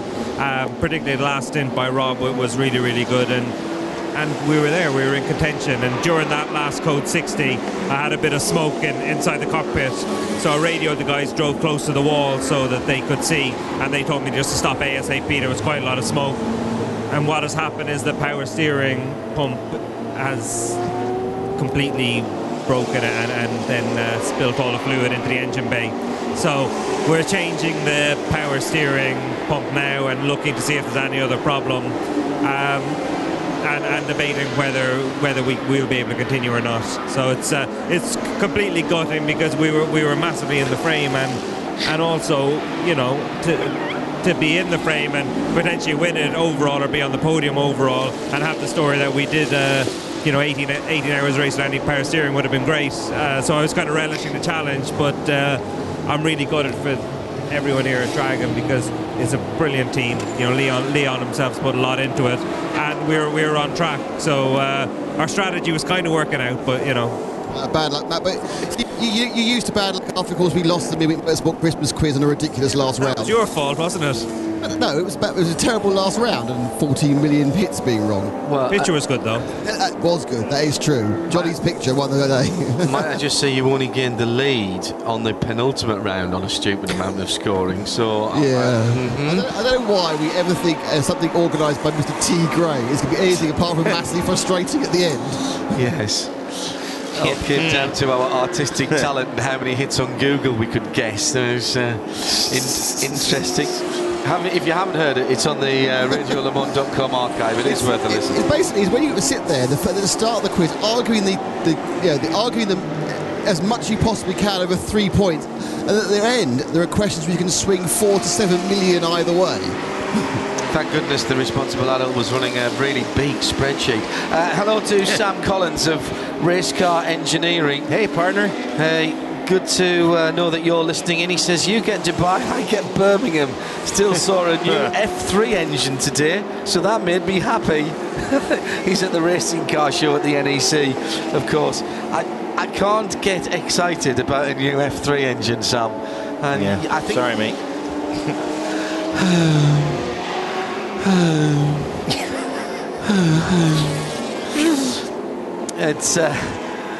It's not the most exciting of categories, F3. That does produce a lot of Formula One drivers, though, John. Like you said, it's not the most exciting of categories. I didn't suggest it was or it wasn't. I merely just pointing it out. Pointed it out as a fact that a lot of F1 drivers arise from Formula 3. Notwithstanding the excitement about the new F3 engine, Sam, I think you may have got the wrong end of the stick there, because we have had plenty of excitement here in the first 12.5 hours. In fact, more than we could probably stand normally. And Mucka continues to move up. Yeah, he's just moved up to 5th. Yeah, Martin Radigan in the number 8 FAT Porsche. Now that is down to, of course, Mucka's pit stop. But yeah, I mean, he's climbed back into the top 5. The AM cars can be competitive. Nick Damon, sorry, what did you just say there? We have the Saudi Falcons, the 24 car. They are in the pit lane, and certainly the 16 and the 1 are showing no signs of movement. The Saudi Falcons car's not in the pit lane. No, the team's in the pit lane. The team's in the pit lane, sorry, okay. Yeah, so what I was suggesting when I was going through my postulation as to who might come into the pits was that what the Schubert team has, the Saudi Falcons team has, is the flexibility to pit, not quite when they want, but they have more flexibility to pit than the other two do, because they are only allowed to put in 95 litres and their tank is 120, then they could come in a bit earlier. If either Claudia is tired or the tyres are beginning to go off, then they don't have to come in, but they are coming in purely because they can get their full 95 litres in, and then they've got a full tank of fuel to continue with. John? I would say though, Paul, Claudia has dropped away to something like 26 seconds, 25.5 seconds away from Lorenzo Carze. Now, in fairness, he is napping in 203, high 203s, low 204. She's just done a 209.4. Sean Edwards is doing 203s as well. So I wonder if there is something. Oh, a 213 that time. That's her in lap. That's her in lap. She's into the pits and joins Nick Damon. Well, she hasn't joined me yet. I'm sure she will. She's going to get out of the car first. Out she gets. I think it's I-1000's getting in. Everything's strapped in. The webbing put back. It's tyres only. There's no sign of any more need to go for the pads or anything else, so they're going to do a full service, and he will obviously then troll down and get some fuel. The webbing's taking a bit of a long time. They are just finishing the last tyre, cleaning up the windscreen, holding it. They're holding for the windscreen. They had a slight sticky one, the rear right. Lost a couple of seconds, no more. Pushed him away, and off goes the 24. 40 seconds. Bit of fuel. 40 seconds, Nick. That was a pretty good stop. They had it wasn't brilliant actually. I thought they were sticky on the. I thought they were sticky on the rear right. On the rear right, actually. Oh, you are picky tonight. Well, you know. Why break the habit of a lifetime? Yes. I mean, clearly it's also you're overly stressed at the moment and need that decompression of the yoga and colonic irrigation holiday. I am feeling I've got massive chakra disalignment at the moment. Yeah. Your aura is that what the kids are calling it nowadays? The colour of my aura is just all over the shop. I'm sure I should be code purple aura. Just very nicely swanning along at 60 kilometres an hour in a lovely serene way, but at the moment I'm all over the shop. I'm on reds, I'm on greens, and I've no idea what's going on. Very good. Nick Damon down Is in anyone the listening to this? Intercontinental Hotel Group pit lane, getting us in the know. That was a close moment. Going down into turn one. It was either the... I bet it was Lorenzo Carze. Was diving underneath a car, and the Porsche turned in on him and swerved away at the very last second, or there could have been contact there. Again, he's still putting that car in harm's way with 11 and a half hours to go. Claudia Hurtgen is out of the Saudi Falcons car after that exciting stint, and Nick Damon can have a word. Claudia, that was a really, really exciting stint there, wasn't it? No, at the beginning was quite okay. Everything was okay. The car felt good. But then after 25-30 minutes, it started to driving like on ice. So I had a problem in the rear left, and I decided to come in because I lost 3-4-10 seconds per lap, and it was not. I cannot push. And that was the reason why I came earlier in, because we lose too much time with this kind of problem. At the start of that run, though, you were able to go out and fight very actively with the Ferrari. You're ahead, you're behind, you're ahead again. Yeah, it was quite okay. The Ferrari pushed very hard, also in the traffic. I was often smiling in the car when I saw the line of the Ferrari and how they go in the corners and how they overtake the other cars. I think for me it's a 24-hour race. That's not my driving style, so I prefer to relax, because we have still 11 hours to go, and we will see at the end. Claudia, thank you very much. With a smile on her face, being I think she wanted to say, hey, the crazy Italian, what is he doing? What amazes me there, gentlemen, is just how matter-of-fact Claudia is. Well, you know, that's kind of what I do. What did you expect? Yeah, it was kind of all right. Also, the interesting thing was that the tyres were going off on that car at the end of the stint. And they took a while to come in. I mean, we didn't talk about that, but the Ferrari's tyres came in straight away, whereas Claudia's did need a little bit of warming up after the purple flags were withdrawn. But as I was saying, even though it came in a little bit earlier, they'll still have, I reckon, been able to get the full 95 litres in that they are allowed to get in. Whereas if either the Mercedes or the Ferrari has some kind of problem, they don't have quite so much flexibility to come into the pits. They've got to kind of stay out and live with it unless they get a code 60, because the Mercedes can put 105 out of the 120 litres in, and the Ferrari has to put in 100 out of the 120 litres. So just a little bit less flexible. They have to drive around it a little bit more, but they do continue to lead the Ferrari, the AF Corsa team, and that of course has allowed the #1 Black Falcon Mercedes up into second place now. Not quite a minute and a half, it's a minute and 24 seconds, the gap first to second, between the #16 Ferrari, Lorenzo Case, and Sean Edwards in the Mercedes #1. And it will probably be the Black Falcon car that comes in next, but that could be, what did I say? Yeah, another 5 laps at least before that car does come in. That's getting on for an hour and a half, it might be beyond an hour and a half, but of course a lot of that running was done on the 60 kilometres an hour, and you don't use nearly as much fuel when you're driving at 60 kilometres an hour as you do when you're driving at 170. There are a few cars that are clearly better at doing that, though, than others, Paul, because and whether that just means they've got a better map or a map for running at 60 clicks. I talked to one of the teams earlier in the week, and I won't say who it was, but they were saying that one of the reasons that they don't have effectively a speed limiter for code 60 is because if you do that, you do tend to use a lot of fuel because you are shutting down cylinders, or you're affecting the ignition and retarding the ignition or whatever. So it's a speed limiter, yes, but it's doing it in a way that is not very fuel efficient. I can imagine as well that it becomes a budgetary thing, because depending on how much money you've got, then you can develop more complex systems in order to get around the problem. We've had two cars. 14, Jim will not use the new spectacles, but the other binoculars. Tell us what they were if you can. I'm trying. It looks like the 51 is the car that's parked, and the 10 is the McLaren is the car that's back underway and should be coming into the pits. And the car that is up there, yes, just confirming it is the 51 car. So. Yeah, we've got that on the screen now, Jim, as well, with damage at the back. Don't worry, you got there first. So that's got damage at the back. Sorry, now I know how it feels.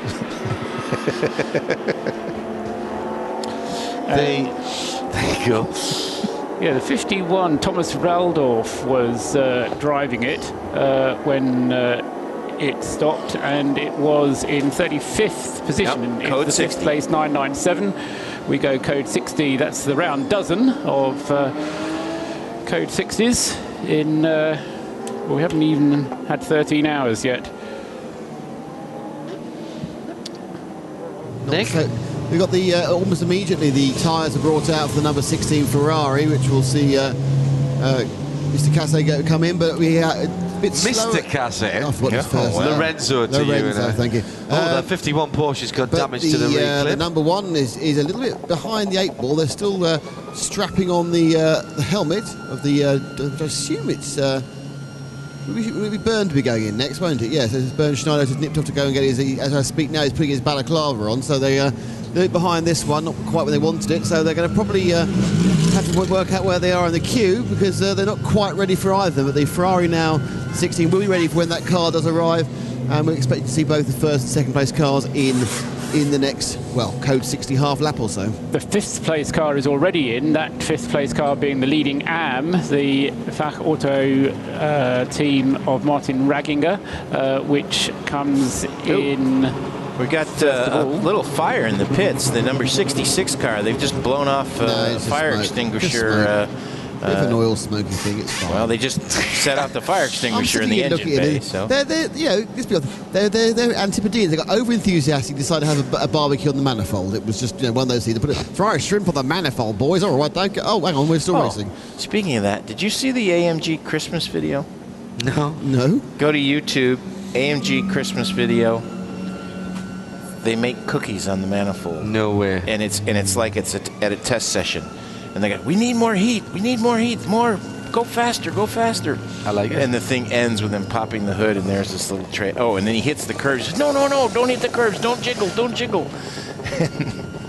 They get in, bring the car in. He pops the bonnet, and there's a tray of cookies. Make the cookies on the manifold. So the 19 J-Lock Lamborghini and the 15 Aston Martin's back in again. So there's a very short run there for Stefan. I think I wonder whether he's just going to go straight down and pick up some fuel. I would guess so. Because actually, I don't think enough cars have actually gone through yet. So I think he would still get to the fuel stop. No, Mugger's come into his pit box. So that's interesting. He hasn't been out for any time at all. Still waiting for the 16 or the 1, the first and second place cars. Just you'll get the one. Sorry, go on. Sorry. You'll get the one before you get the 16. Theoretically, Nick. That's the 111. Because even though it's second, it's further round the lap that it's on. Where is that? It's at the entrance to turn 14. Ah, okay. Where the Bauhaus Aston this is went a multi-car. Yeah. This isn't just those two. It was more fun than that. We've been talking a lot about Nissan GT Academy, of course, because they are one of the associate sponsors of the race and Power Hour coverage as well here at Radio Le Mans. One of the GT Academy graduates who isn't here this weekend, notably, is Jan Mardenborough, the young Welshman who has made such an impact on the sports car scene. And that's because he is racing in the TRS series in New Zealand, a single-seater championship, sort of a F3 championship. Toyota powered cars. And they are qualifying down under at the moment. They went out on slicks in qualifying too, but the rain came down and there's been a red flag there. However, they've just gone back to green, so we'll keep an eye on that.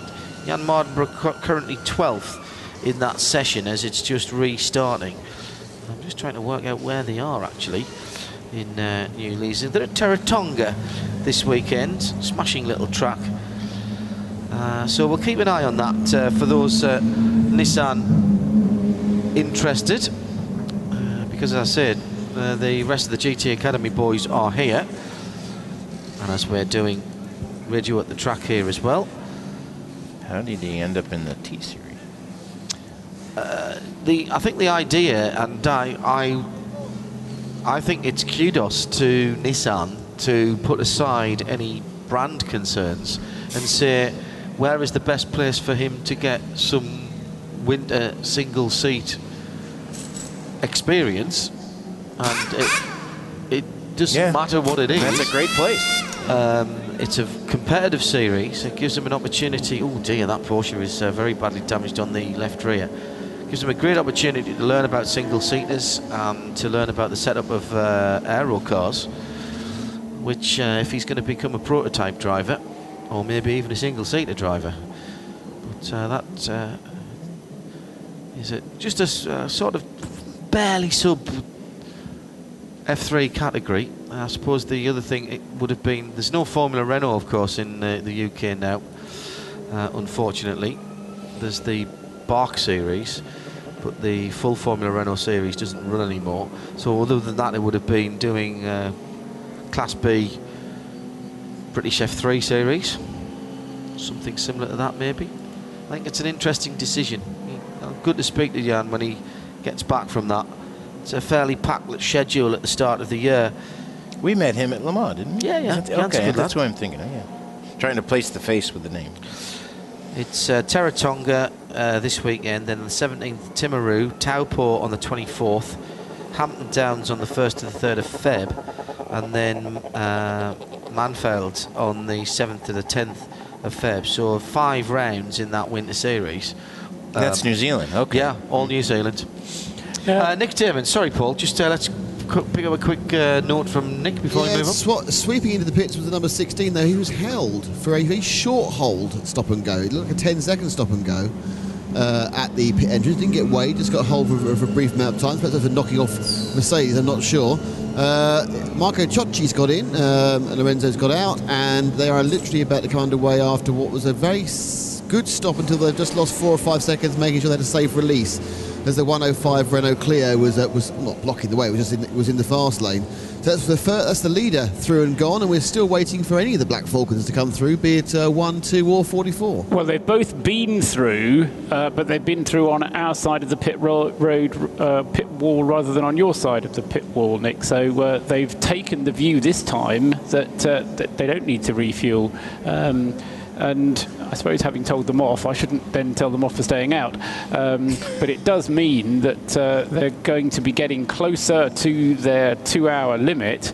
And of course, it depends a little bit how long the safety situation, the neutralisation is going to last for, the Code 60 is going to last for, because as it seems to us, it's a slightly bigger event than we thought it was initially, because we've got at least 2 cars off, and again the marshal's working very, very hard to get them off the racetrack and off the dangerous place where they are.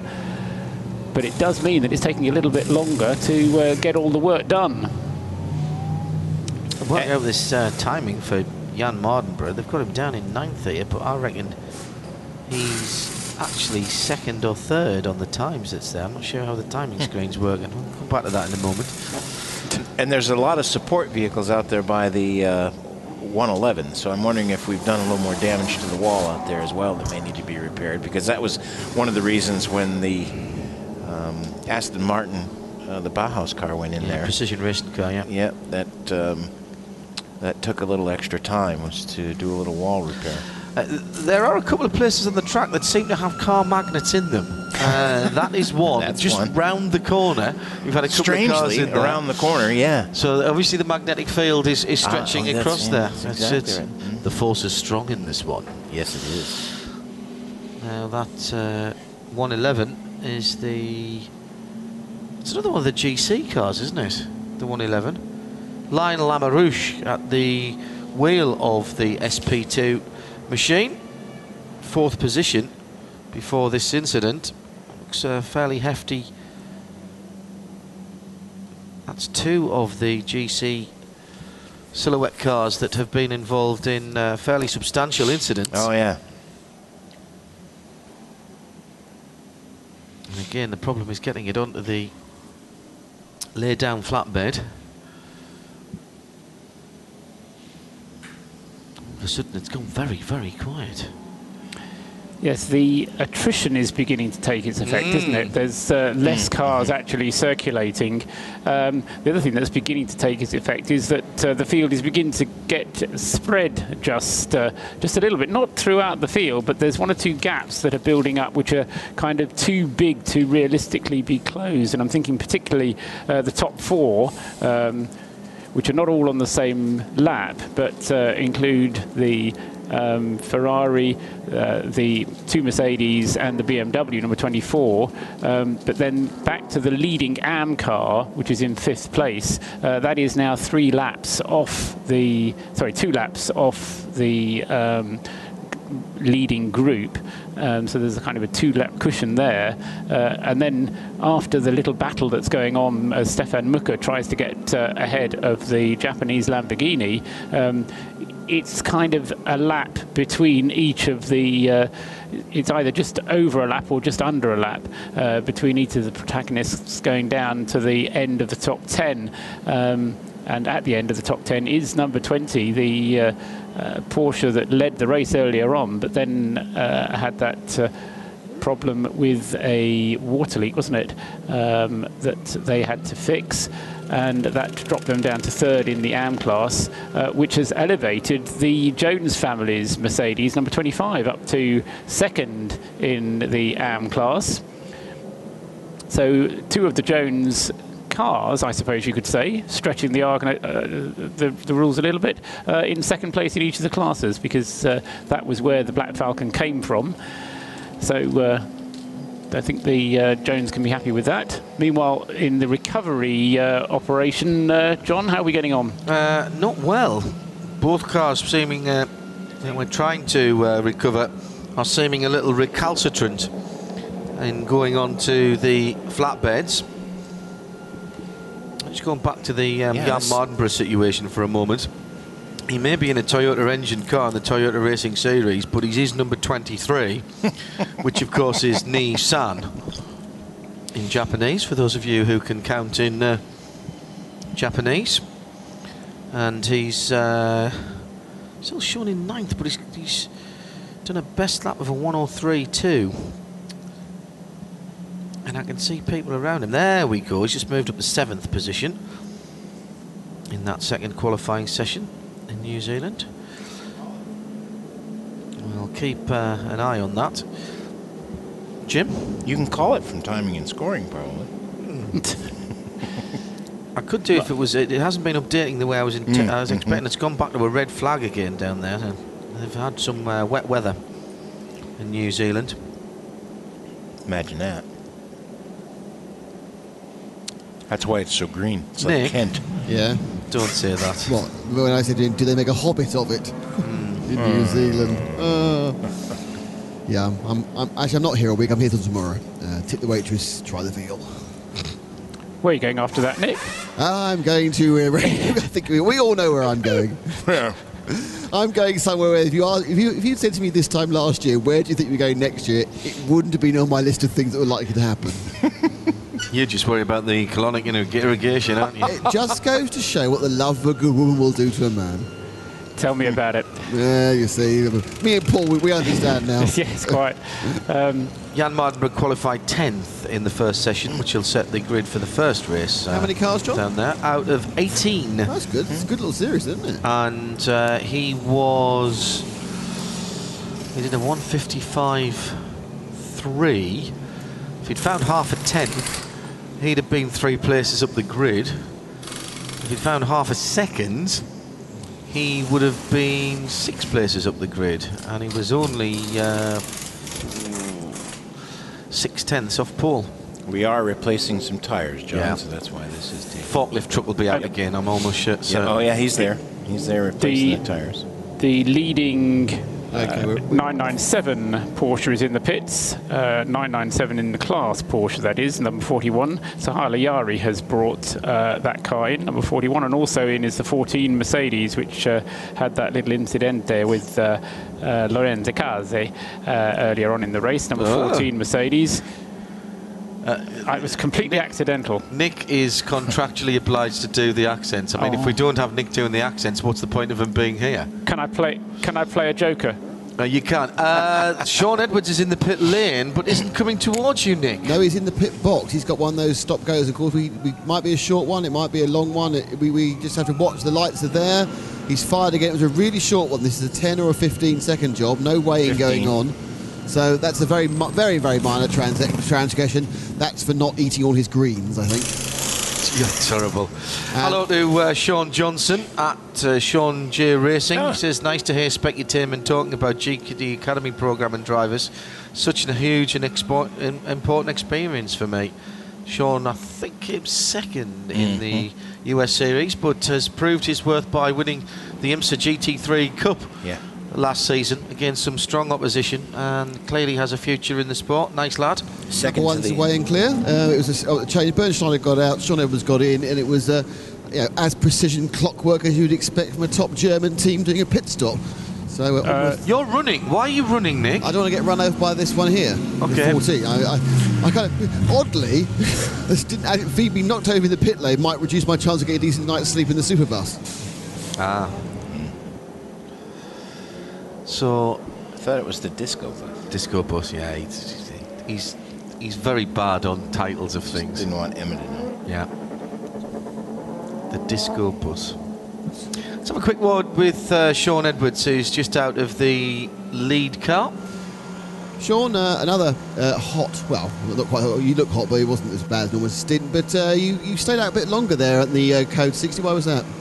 I was past the crash. I could see there was barrier damage, so I knew that they would take longer to repair it. So every lap we can stay out, we save fuel and save time and do the driving stint longer. So good strategy, and I guess it will probably go green in about 5 minutes. They're just putting tyres in front of the barrier. But yeah, a good stint. The car feels good. And, not as bad as the last one with the oversteer, and just so frustrating when you're stuck behind someone behind Code 60. There was a little Lotus number 60, and Code 60, and it's pretty obvious, isn't it? It means you do 60 kilometers an hour, and he was doing between 35 and 40. So we were losing a minute and a half a lap behind him, and there was really nothing I could do. It was just very frustrating. Now, it's interesting when the, I think it was Hiromu who was on after you came in, he actually, it was burnt last time around, he also had some shoulder wear on the tyres. So what have you done to even up the wear across those rears? We've adjusted the tyre pressure slightly. We've tried different compounds. We've gone back to a different one now. But mainly just driving. We're not pushing so hard in the first few laps and seeing how that works, and just trying to save the rear really through the stint, because at the end of my stint, I think I had tyre damage, but I had no canvas left on the left rear, so it was impossible to drive. I actually spun it up at turn 4, and I've never spun this car before. Normally it's a taxi. It felt like a Porsche. So this isn't a result of the fact the car's been rebuilt from a different shell from scratch. It's just one of those things that happens during a race. Yeah, it's just one of those things. I think the conditions are slightly different this year, slightly colder tonight. I think everyone is suffering graining, and I know a lot of other teams are having the same problems, and we're just having to adapt our driving styles to make it worthwhile. And then, yeah, I guess we're in the same boat as everyone. Just got to see who manages it better. Sure. Best of luck. Thanks. Well, all of the crash site is now clear. All the recovery vehicles are being dispatched back to their locations, and the final intervention vehicle is coming in the pits, so we should be going back green any moment with just over 11 hours to go, 11 hours and 9 minutes. And we've had another leader change with the pit stops that have been happening, and we might even get another leader change in before we go back green again, or once the cars cycle round having gone green, because back into the lead, before he came into the pits, was Sean Edwards. So as he said, things going quite well for the Black Falcon Mercedes team, and buying themselves a bit of extra time as well by making their pit stop a little bit later than some of their competitors did.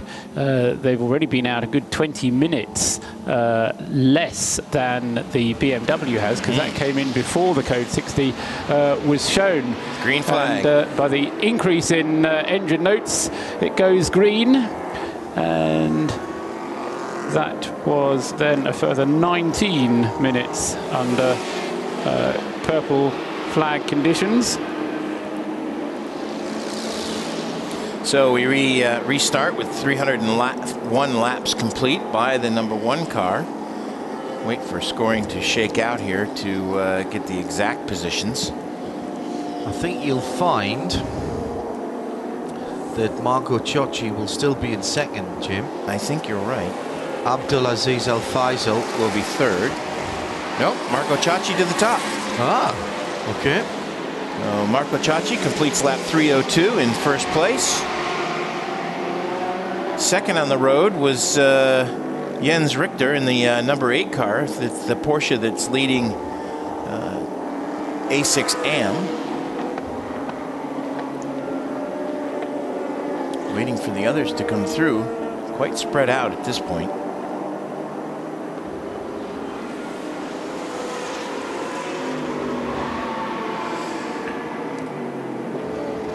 And we should also point out we have a new leader in SP2, the 98 car, with Max Brahms behind the wheel, has taken over from the 126 Corvette with Tobias Gudorov behind the wheel of that car.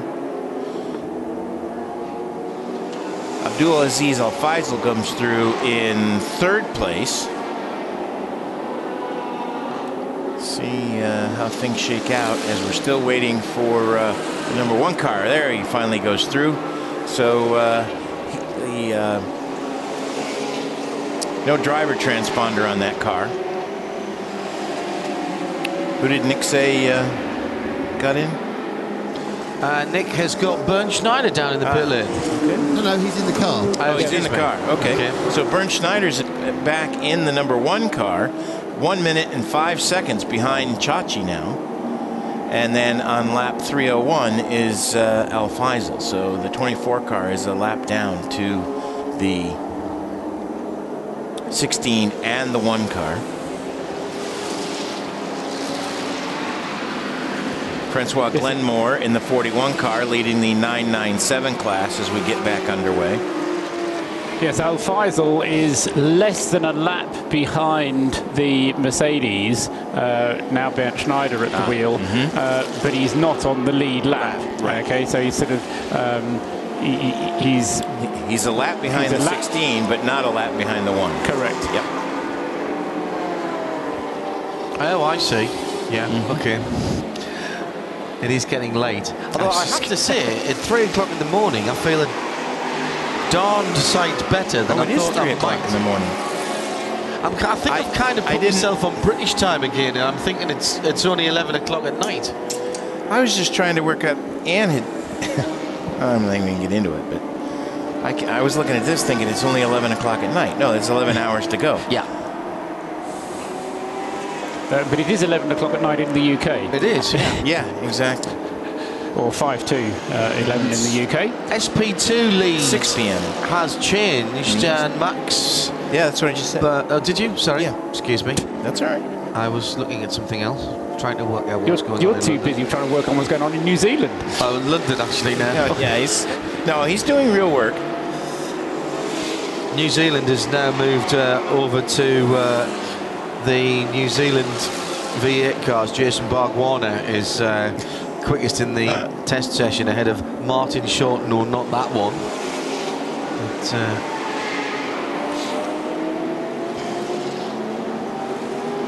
so Marco Ciocci by about a minute then, fellas.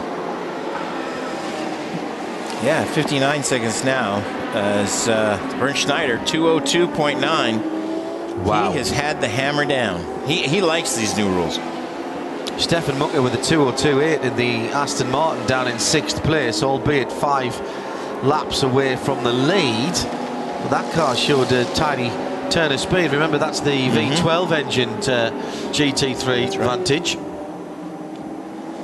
Just the 6 litres then. Yeah. Of British muscle. Remarkable engine that. I have to say, I've never driven it in the Vantage, but had it in the Rapide. Oh, is that the Rapide engine? Yeah. Okay. And the DBS as well. Okay. Has that. But I've never driven it in the smaller car, the Vantage. Yeah, well, I bet and that's... apparently it's maybe we'll get to do that in May. Exciting. Yes, we were in V8, weren't we, when we did the Nürburgring. Bucket list, check. Check, tick. Eric Lux is back in behind the wheel of the 81 A6M car in 16th position. I've just noticed there he's about 5 seconds behind the SP2 126 of Tobias Gutrov. He'll take that car this time around because he is far quicker. Oh yeah. Last lap was 10 seconds quicker. SP3 leader is still the Lotus, the 148, and it's Trevor Knight still in that car. Francois Glenmore in the leading 997. That's the 41.63. Harry Hilders in the A5 leader. But we have got 2 more 997s in the top 20 now, Jim, with for the first time I think the 54 car, Brett Neal at the wheel, and Gustav Edelhoff in the number 40 car. Well, the 40 car has been there or thereabouts, but I can't remember, in all honesty. No, the 54 car is new to the fight. That's Motorsport Services Limited, and that is a New Zealand car with Malcolm Neal and Aussie, Clint Harvey from Australia, Brett Neal from Australia, Paul Stabber from Australia, but under a New Zealand entrance licence.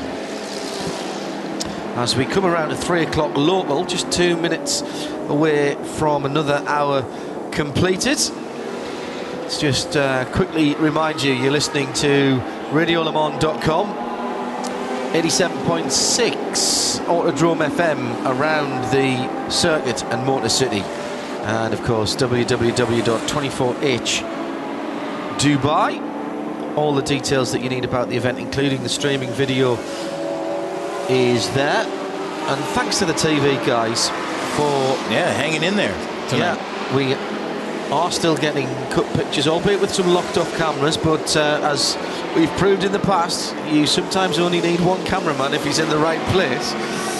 And the guys doing a great job. Thank you for continuing to cut the pictures. We're going to take a little breath. You guys and Greg Stevens had a good time at Daytona last year. Thanks to Nick Damon for his hard work in the Intercontinental Hotel Group pit lane. Bruce Jones will be taking over down there in just a few moments' time, as we'll take just a short breath as we reach the 11 hours to go mark.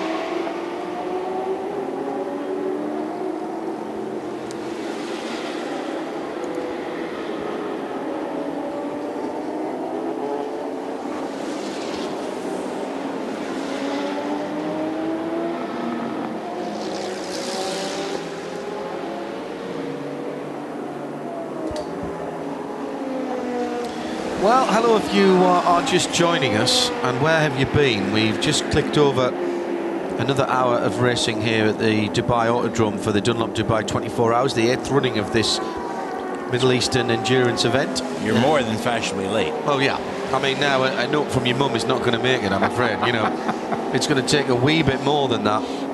Welcome into the Intercontinental Hotel Group pit lane to Bruce Jones. Are you feeling refreshed, Mr. Jones?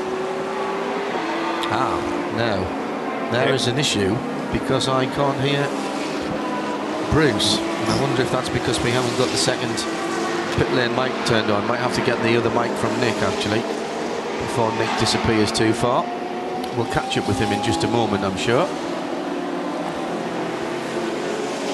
Some movement down on the pit lane. Yeah, somebody's come in with a tire carcass, tire delaminate. Yeah, that's a puncture, and that is a puncture for the 14 Mercedes-Benz. Keep an ear out for Bruce in case he comes back on. I see him trying to talk to you, but I don't think that...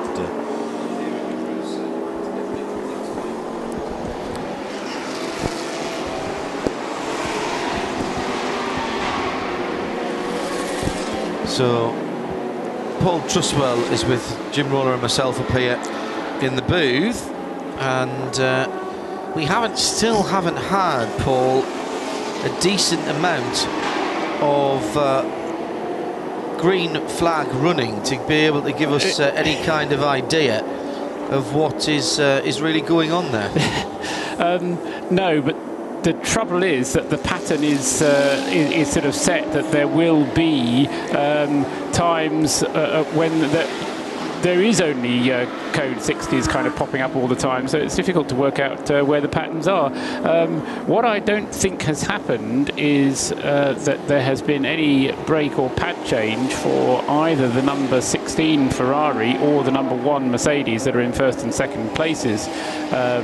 I know I've kind of gone through this before, but I'm pretty sure that neither the 16 nor the 1 has had brake and pad changes. We are over half distance, but I would expect both of those cars to need a brake or pad or both changed before the end of the race. The number 24 BMW we know has had the front pads and discs and the rear pads changed, but from Jörg Muller we heard also that he wasn't happy that they'd done it at the right time, that it was a bit early in the race, and they might therefore have to do another one before the end of the race. So you know, do we kind of add that possible additional stop to the potential future predicted race for the 24 BMW or not? Well, we'll try and find out. And it was one of the things that cost them dearly last year. It was indeed, because they did have to do 2 last year. But as I say, I don't think either of the Black Falcon Mercedes has done that yet. And given that they are fundamentally heavier cars, I thought one of them changed their pads. Didn't the one car change its pads? John, didn't we watch the one car change its pads? Which one? The one car? It did it out on pit road? Yes, it did. it did, correct. That's right. I'm just going back to find that. Yep. That's right. Bruce has some news about that 14 Mercedes-Benz that we think may have had a puncture. Yeah, there's always a degree of puncture, isn't there? A little sort of slow one, and one where you've actually, the outer wall is no longer attached to the inner wall of the tyre, and it's shredded from the inside out. It's absolutely gone, but in fact they're having to try and stamp on it to just get the rubber straight, so that's totally stripped. Olivier Baharian was seeing if he could come and take over the car, but Dan Norris-Jones ain't interested. He's driven back out. But I think with so much tyre debris and other debris out on the circuit, it's not surprising that when we're getting punctures here, they are ripping themselves to bits. I've seen in my stint so far about 5 cars come in with massive, sort of wheel rim sparking returns to the pits. But I suppose if you're going to come in, you might as well come in style. Thank you, Bruce. How chilly is it out there now, by the way? Sorry, say again, John? How chilly is it out there at the moment? Not too bad. It's at double layer polo shirt level, really. But it's not as bad as I thought. 3 hours of sitting with my eyes shut in the fun bus. I won't say sleeping, but I came back, had a quick cup of coffee, and no, it's okay. Lots of the mechanics still. Probably the British one, still wearing shorts, but no, it's okay. I'm just going to see what the temperature is. It says it's 19 degrees. There you go. I've got all the clothes I brought with me on, and John's sitting here in shorts, so that should tell you all you need to know about our booth. I think it's an age thing, actually, Jim. I found as I get older that I need to put an extra layer on.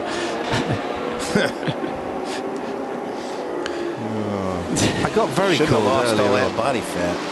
I got very cold earlier on, but I'm sort of...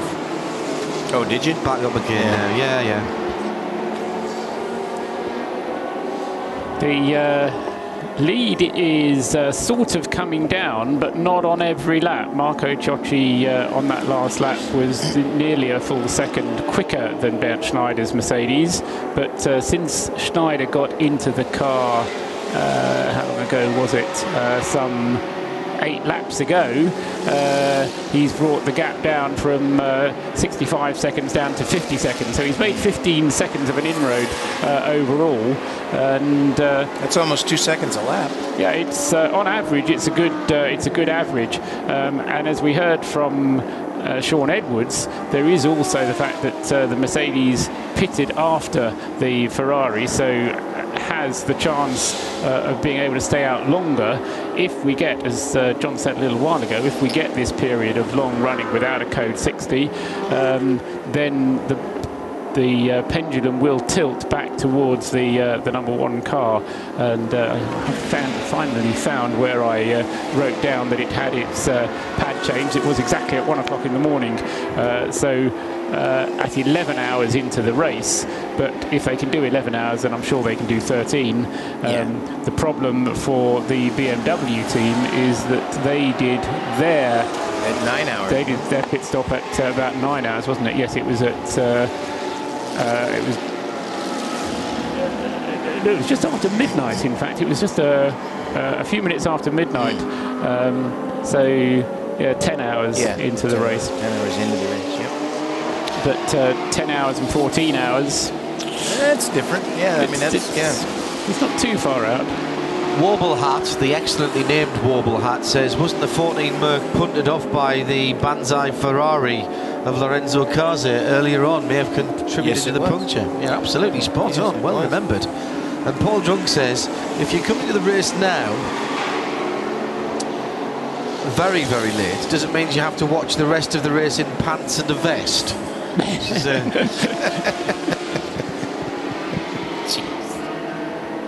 Yeah. Yes, you do. Yeah, it does.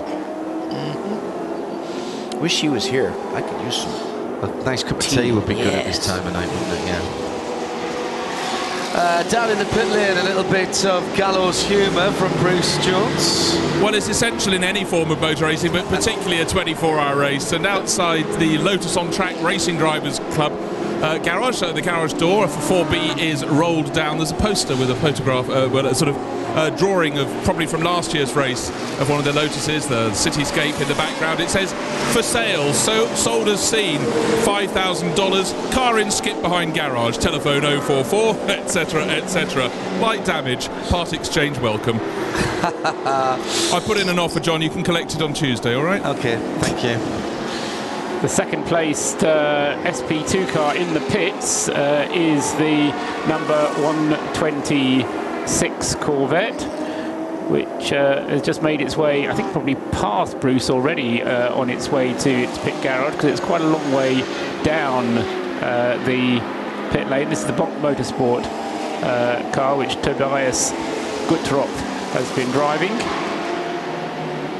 And they've had a good run in the SP2, 16th. They led for a long time. Overall, and as I say, they've now slipped down behind the number 98, Equipe Verschure Renault Megane. That's the Megane that's pitting right down here in front of us. Max Brahms behind the wheel of that car, one of the three of the Brahms family that's in today's race. He's co-driving with his dad in this car, the 98 car, while his mom is one of the teammates with the Racing Divas in the 121 car, which the last time we looked was still leading the A3T class. And is up to 36th position and continues to lead that on lap 261 for them. Girl power. And the next A3T car is down on lap 227, and Todd Murphy's just brought the 66 car into the pit lane. I've just noticed that Alex Buckham's made up a couple of positions recently, but still is in SP3 in the 147 Nissan. The 127 Nissan has got Mark Schulzitsky behind the wheel. Is back up to 4th in SP3 and is just 3 laps away from a podium position. So that's an outstanding just run, 3 laps away. The problems they've had. Just 3 laps away from second. That SP3 category is by no means over at the moment. Trevor Knight leading it comfortably, by the way, in 17th position in that with just under 11 hours to go. There's plenty of time. Oh yeah. Joker required from the Jones family, a 2 minutes 4.012 from Morgan Jones, who is one of the younger ones in the number 25 Mercedes, which we've hardly spoken about, and probably we should carry on hardly speaking about it, because it's been going very nicely and staying out of trouble. Not quite on the pace with some of the others perhaps, but running as an AM. Morgan is the son of David Jones, if I wrote it down right. Yep. I certainly didn't remember it. And they've quietly climbed into the top 10. Yeah, exactly so. Second in the AM class, and Morgan has now put in a 2 minutes 6 on that next lap. So on average, he averaged 2 minutes 05, but it doesn't work that way, Morgan. It's one full lap at 2 minutes 05, and then the next full lap at 2 minutes 05, please. So more jokers will be required there. John. Guy Smith's back out in the Ram Racing car. Is he by Get out of town. Yes, he is. Are you sure? Because the system... Yeah, no. Sorry, Bruce? I was going to say that when I started my pit lane walk, I've just gone down to the refueling end. Ram Racing car was still in the garage. So the system has a hiccup in it, John, because it was towed back to the pits. It didn't come into pit in, and therefore it might not have a P against it. Yeah. If that's how you're I'm not sure how you're diagnosing it as being out on the circuit. Because it's showing it on Sector 1. Yeah, but 2 hour and 32 minute stint. So that would take him out the side of it anyway. Yeah.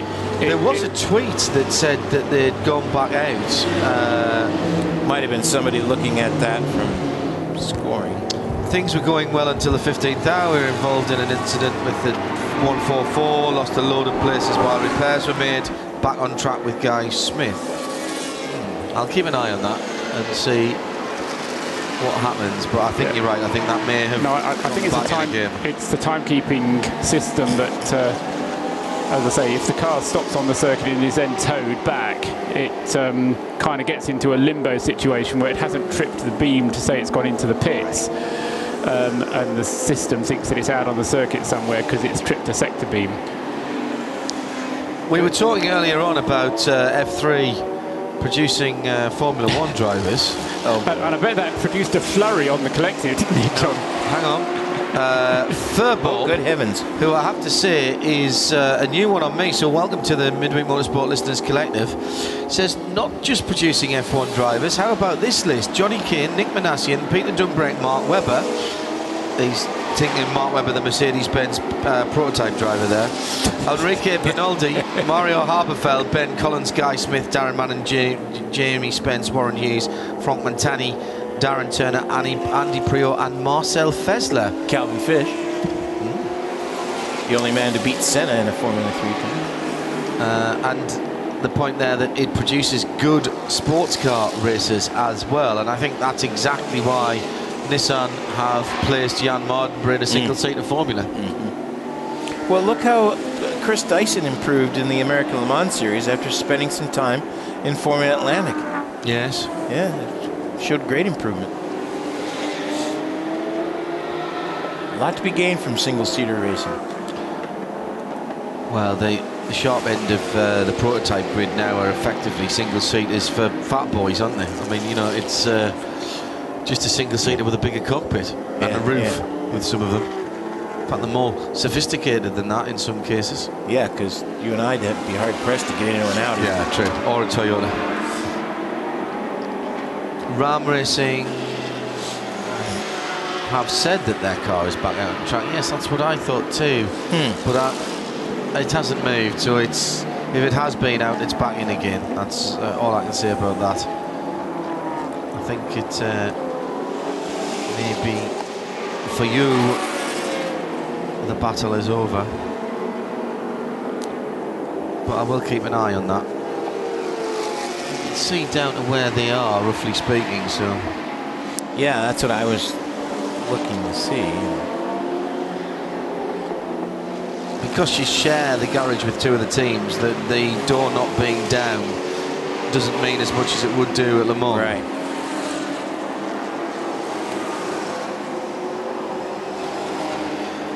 Well, Bruce has been doing some sniffing around down there. Inspector Jones, what do you have for us?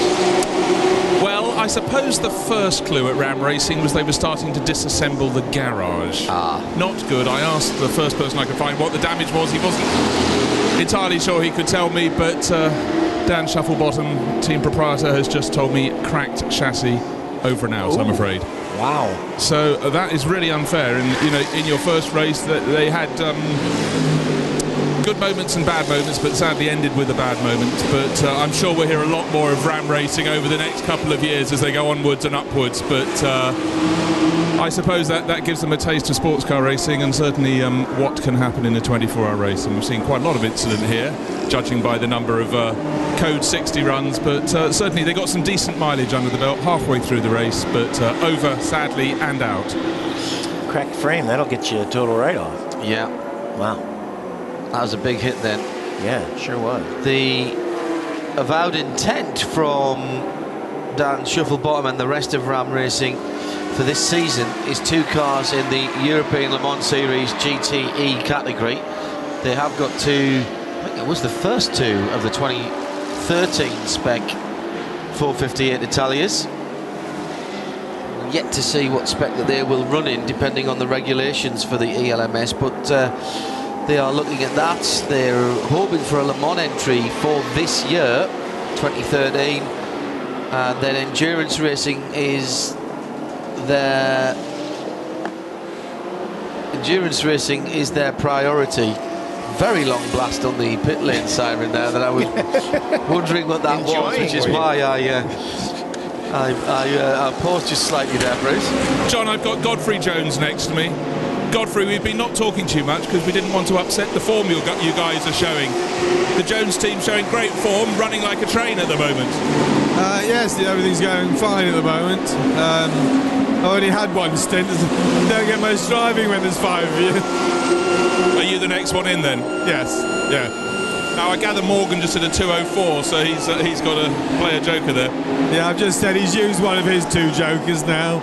Oh, is that how you divided it, 2 each? Yeah, I think so. So a strong coffee, and then you're going to go out and hopefully get a decent run without code 60s.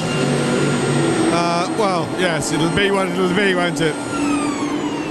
But how's the car handling through the course of the race? A lot of people have been saying with the colder conditions that their cars aren't handling as they expected. Well, it hasn't been too bad. We've had one front puncture, which I had right at the end of my stint. But no, the last time I was out, I thought the track was quite good.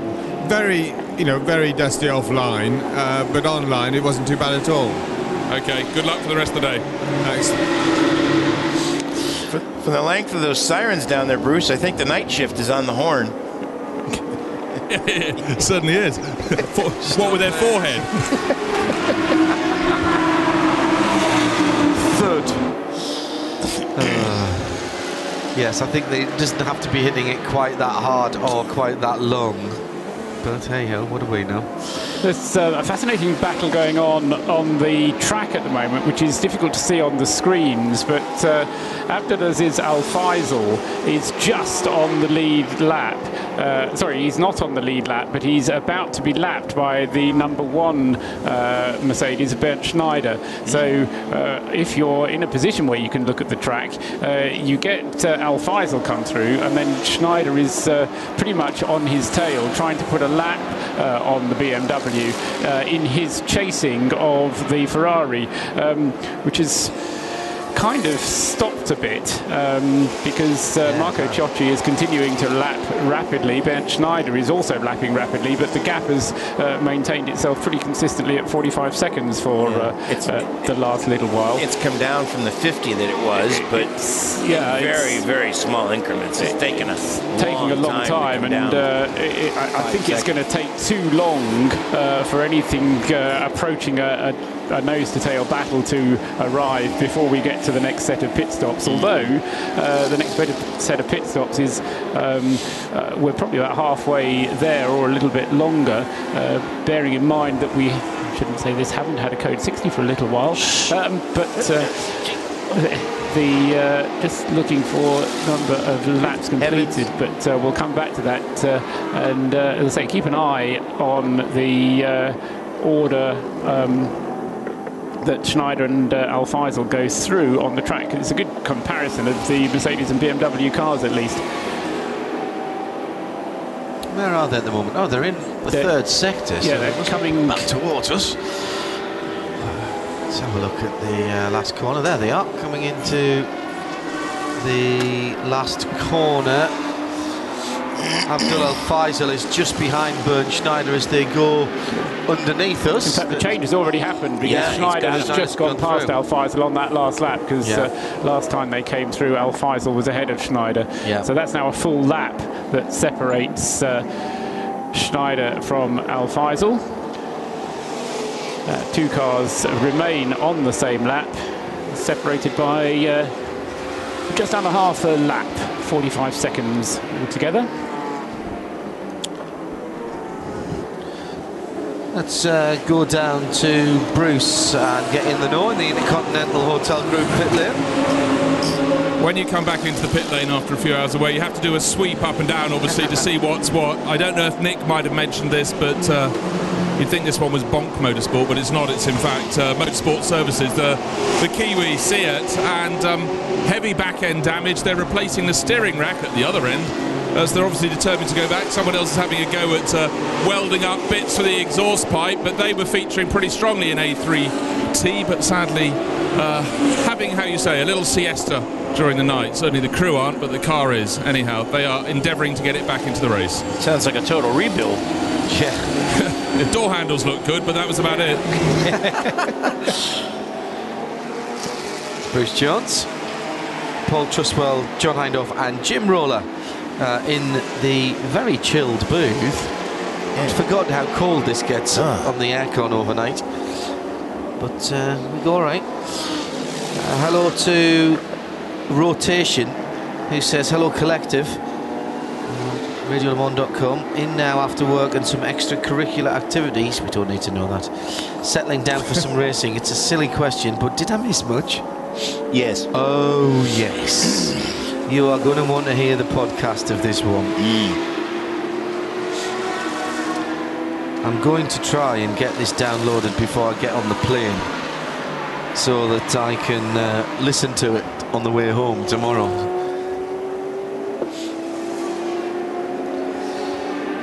We still have live streaming pictures at www.24h. This morning, later today. No, tomorrow. Yeah, tomorrow. Yeah. We've still got live streaming pictures at www.24hdubai.com. Thanks to the guys for continuing to cut those pictures for us. Abdulaziz Al Faisal in the number 24 BMW. We were just talking about having been overtaken by Bert Schneider. He's been out in the car for very nearly an hour, and in that time he's done 21. Is that right? Yes, 21 laps. Not quite an hour, but he's on his 22nd lap at the moment. He'd probably be going up to around 30 laps, I would suggest. And then we could be having Jörg Müller back into the car. I'm not sure quite how it's going to go on the rotation, but it will either be Jörg Müller. I was going to say it might be Jörg Müller, or it might be one of the Saudi Arabians, either Faisal bin Laden or Abdulaziz Al Faisal, because neither of them have driven the car for a little while. Müller is hanging around the garage, says Bruce. Well, no, Jörg Müller. Jörg Müller's a guy who probably would be there anyhow, you know, helping out, you know, moving the ropes, adjusting the seats, you know, that sort of guy. Pushing people out of the way to get easy into the car to make sure he gets a go. Other driver tied up in the back of the garage. I have no understanding what that's about. Gaffer tape around him, yes, absolutely. Gaffer tape and tie wraps can be used for other things than fixing the car, keeping your driving colleague out of the seat as well. Hello to Ward Rasheen in downtown Calgary. Calgary, excuse me, not Cagliari, that's in Italy. Listing from his desk, he says, I noticed that even at this stage, 7 different makes in the top 7. Ferrari leading from Mercedes-Benz, from BMW, from Mercedes-Benz, from Porsche, from Aston Martin, from Lamborghini, from McLaren. So 7 in the top 8 actually, but yes, your point is well made. Now, have we had another issue with the brake marker there? There seems to be an inordinate amount of white polystyrene on the circuit. Is that recent? It looks new. I don't remember seeing that. Somebody's hit the brake, hit the marker on the inside of turn 14 to the driver's right. To driver's right there on the apex of the previous corner. Sure that the cameraman can hear us on that, but if we can sort of drop back and pan right slightly. Oh yes, he can. Oh, now that's me drunk with power now. And yes, look, you can see. Big mistake, cameraman. It was we'll talk later. It was on that right-hand curve, I think, and it's been completely wiped out. You can just see the vestiges of it there coming into shot.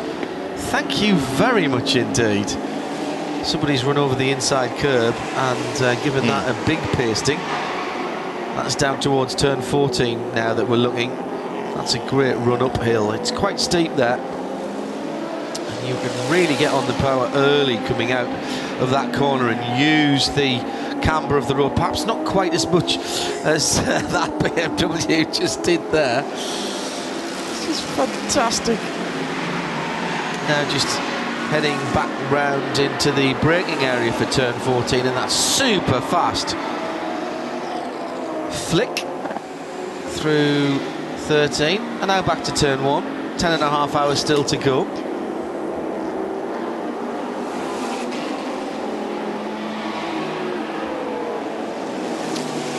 Hashtag 24H Dubai. Trending again on Twitter. Interesting. Yeah, nice done. A few people will be looking at thinking, I wonder what that means. Marco Ciocci then by 45 seconds. From Schneider, from Abdulaziz Al Faisal, Simon Knapp back in the number 2 car for the last 3/4 of an hour. Jens Richter, he's done 50 minutes in the number 8 Porsche. 3:19 for the leader in terms of laps. Bernd Schneider, the only other car, the number 1 car in second place on the lead lap. Then it's 3:18 for third, 3:17 for fourth, 3:15 for fifth, 3:14 for sixth and seventh. Be the number 19 of Takayuki Aoki in the J-Lock Lamborghini. Yeah, that's the change that happened 10, 15 laps ago, in fact 20 laps ago, John.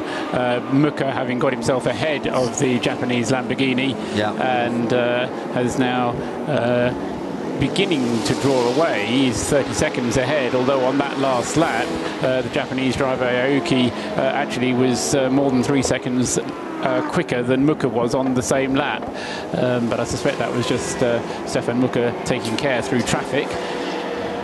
It's a dangerous time now, isn't it, gentlemen, because the traffic has thinned out a tiny bit, but only a tiny bit, but we've lost, I would guess, in real terms, even if they're not posted as retirement, Paul, I would think we've lost probably 10 cars running around, maybe a little more than that, with the walking wounded who are in the pit lane at the moment, and that has thinned things out a little bit. And we said, Jim, didn't we, the difference between watching 60 cars in the optional test and 80 cars when we got everybody out on the track was significant and noticeable. Right, and it is noticeable now that it has thinned a bit, and it is settled into a pattern. This has been the longest run that we've had in a while, since our last Code 60. And one of the things I was noticing, John, was how consistent the top 3 were running, and they were all down in the 203s, consistently in the 203s, but now they're climbing up a little bit. Ciocci just did a 05.395, while Schneider and Al Faisal were at 0.43 and 0.41 respectively. There is more clumping during the nighttime hours of cars, though, Paul, aren't there? We've seen this before in other races. It's one of my theories, which you know well, and it comes down to drivers getting themselves into the rhythm, getting themselves into the groove of what they're doing, and pushing their way past the car in front doesn't become quite such a high priority, and they kind of say, I don't actually need to get past this car just here. I'll wait until the next corner or the next straight or wherever I've got the particular advantage, and then somebody climbs up and arrives behind you and thinks the same thing, and you get these little clumps forming. They kind of dissipate and form up again, a bit like those molecules under a microscope that you sometimes look at, and they end up coming together again. Or lumps of traffic on American motorways when some numpty's riding in the left lane at the speed limit. I spend more time looking at microscope. No, I don't actually. But no, I know exactly what you mean. I think that that's why I think the point I'm alluding to there is it's taking more time for the leaders to hit those clumps of traffic, so they're getting, relatively speaking, more clearer laps, if not clear laps. Yeah, and as a result, consistent lap times. Yeah. There's I reckon, around about 61 cars circulating competitively at the moment. So we've lost of the order of 15 of them, either long-term pit stops or complete retirements. Yeah, Ram Racing tweeted about 13 minutes ago that unfortunately, guys, we've had to withdraw from the event.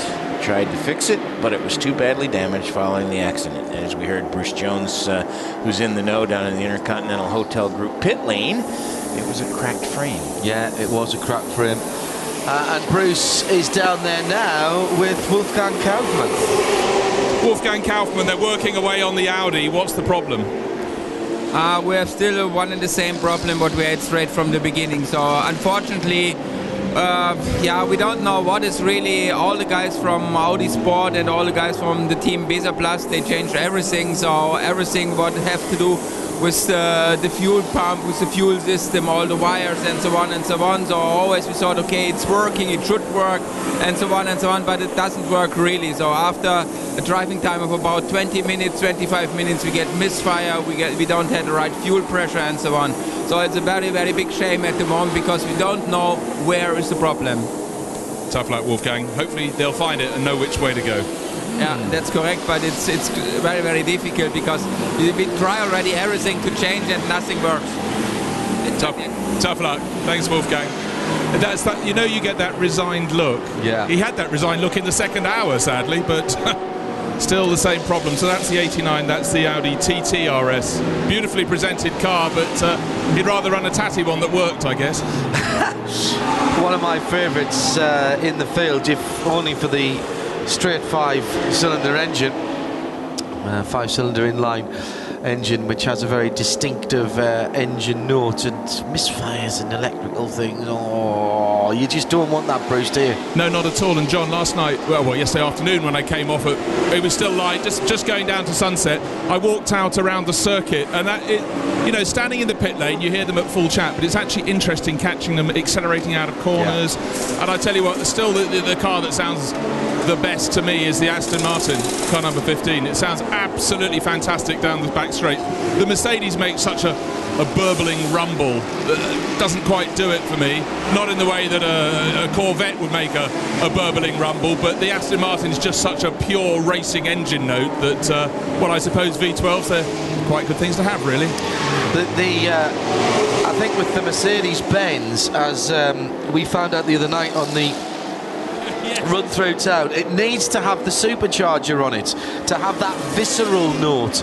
The AMG 63 G-Wagon that went past us the other day at a rate of knots proved that beyond the shadow of a doubt, I would have thought, Bruce. It didn't sound lazy, did it? It needs that extra oomph, I think. I mean, it's a great engine note, but in pure racing terms, yes, it would need a supercharger to get the sort of sounds that excites people like us, John. Yes. That the Wolfgang Kaufmann car, I didn't actually include it in my list of long-term pit stops because its time in the pits is a mere 23 minutes thus far. So whilst it certainly is true that it has been there for a long time, and it must be very frustrating for Wolfgang to see positions slipping away, currently placed in 4th place in SP2, that car number 89. It's certainly not out of the reckoning altogether. As I say, there's cars who are sitting longer in the pits than it is, and indeed cars that are ahead of it who are sitting longer in the pits on their current pit stop than it is. So, you know, there's still hope for them if they can either find what it is or just deal with the fact they've got 25-minute stints. I wonder why. I suppose it must be something to do with it getting warm, or maybe just getting to a point on the fuel flow that it can't generate enough pressure. Very odd one. Stefan Muck has just gone back out on the circuit and therefore has dropped back down to at least 8th position. Might actually possibly go a bit further than that. No, Morgan Jones has just come through, so it will be 8th position for the Aston Martin. Been impressed with the pace of the guys at the front, as Jim was saying. They've been down in the 3s for a while now. Marco Ciocci, 3-1, 3-3 from Schneider, 3-1 from Abdulaziz Al Faisal. There goes Marco Ciocci again. 2:05.6 this time. Caught a clump of traffic. It's caught a clump. Rolf in Eichen comes into the pit lane again, Bruce. Yeah, I just looked at typical. He's going down to where his garage is. I just went up to the far end, but yeah, he rolled in. Car looking as it has for since nightfall, really. Slightly grubby, but seemingly rumbling on. Okay, not in the lead of the race anymore, but still having a fantastic run. And Rolf did say very early on that their aim, victory would be lovely, but they're aiming to win the AM class, and still they press on. In third, a possible podium there. Yeah. And they said they were aiming for the AM category. They've dropped out of the lead of that, as Jim says, and dropped some 4 laps away from the leader, which is now Jens Richter in the number 8 Fark Auto Tech car. It's the white with red wheel-arched Porsche. And that car circulating comfortably in the 2:05 bracket again, 2:05.7 last time around. Red Camel Racing tweets, amazing how Creventic managed to get this balance of performance right, mentioning that we pointed out 7 different car brands in the top 8. And I think it's more than that, Paul, as we were talking about a little bit, touched on it earlier on. It's not just the cars within the classes, but across the whole field that they've managed to balance such, completely different racing cars that start off with completely different ideas. A Renault Clio Cup car, just 25 or 30 minutes, and they come out here the same as the Megane Trophy cars. They really have done a good job with this, and it's not a huge organisation, but it's an enthusiastic one, and I think that makes the difference. They really throw themselves into this. Absolutely, yeah. And the Lotus Elises as well. Different approaches. One thinks, I wonder what would happen if somebody brought an MX-5 here or something like that. There is a rule about closed roofs, but there are certainly closed roof versions of MX-5s. You think TVRs maybe could come out and do something, but it's the sort of type of racing where such things would be encouraged. If somebody said, I've got one of these and I'm thinking of entering it, how would I go about doing it? And they would embrace you with open arms and work out which class they would fit you into. If you look into the regulations, we've been plugging their website on which the regulations can be found, but in the regulations it gives you specific types of car that specific classes are intended for, and many of the cars that are listed aren't in the entry list, but they are giving people ideas as to what sort of cars the class is intended for. Had quite a long chat with Martin Short over the Christmas period. He came over to Hindhoff Towers with his family, and he almost got here with the GT86 Toyota that he's put together over at Roll Centre Racing there, and bit of a long story about why he didn't, but regretted not coming even before we'd set off for this event. But there's a car that's absolutely perfect for something like this. They do a VLN spec class 3 car for I think I'm right in saying something like 30,000 euros or something like that, plus taxes in Germany. That's a cheap way to go motor racing. That's a very, very cheap way to go endurance racing. There are plenty of cars like that, as Paul rightly says, whether they're already race cars or whether they are being converted into race cars. But World Challenge CTS or ATS. That'd be fun. That'd be quick. Yeah. That'd be quick. That might be a 6 car. It'd be an A6 car. But down the order, you can have a lot of fun with a front-wheel drive hatchback like a Clio Cup car or those Super Copa Seats seem to go very well indeed. Johnny O'Connell raved about the Clio car. The Clio Cup car at the Nürburgring. This is some of the most fun he's ever had in a race car. With 200 horsepower. Yeah. But those cars were 300 built less than he's used to. Yeah. That was those cars were not road cars that were transformed into race cars by sticking a cage in. They were built by Renault Sport up in the north of France from a shell, like the old Fiesta Challenge cars in the UK as well. I was fortunate enough to drive a couple of times back in the late 1990s. They were built by Ford Motorsport from a shell. They weren't transformed from a street car. Seam welded and all that sort of thing, and the Renault Sport cars are the same. They are proper little race cars. They're just meant to run for 25, 30 minutes. What if they'd add like a vintage category and we could get Capris and stuff like that? Oh, don't. You were on that note. You were talking a little while ago, John, about the FAC Autotech car. It is a successful team, that, because it does have the two cars running. They are both still running, number 7 and number 8, the two FAC Autotech Porsches, and they're both running in the top 10 as well, with the pit stop that we just saw for the number 20, which has been and gone, the Stadler Motorsport Porsche. But the two Porsches then in 5th and 10th places. The other thing to keep an eye out, and a note for Bruce to keep his eye out for, Abdulaziz Al Faisal in the number 24 BMW is now on his 31st lap of his stint, and I think that's probably going to be enough of the fuel to let somebody else have a go in the BMW, so look out for that one having a pit stop soon. Joe Osborne is down in the pit lane from the 143 Optimum Motorsport Ginetta G50, and Bruce Jones is with him. Joe Osborne, you'd rather have the car on the track. What's the problem with your Ginetta? We've made contact out on track somewhere. It's inevitable, obviously, with what's going on out there.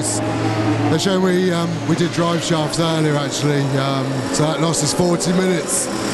The frustrating thing, the car is great. We can quadruple the stint on tyres, so the race pace is there. We're just not able to use it at the moment, which is massively frustrating, obviously, but the team is still working hard. All the drivers are doing a great job, so just need a bit of a rub of the green like we had last year, and obviously we won our class and we're 14th overall, so we know as a car we can do it. We just need a bit of lady luck on our side. You're all kitted up. How soon do you reckon the car might be back out? And I take it you'll be the one at the wheel. I think Ryan will finish off his stint. He's probably got an hour left. I think car's coming out now, actually, hopefully. So an RB, and I think, depending on how close we are to the front, I might see how many shifts I can do and get us up back to the front, hopefully. Well, give it a go. Well done, Joe. Tough luck.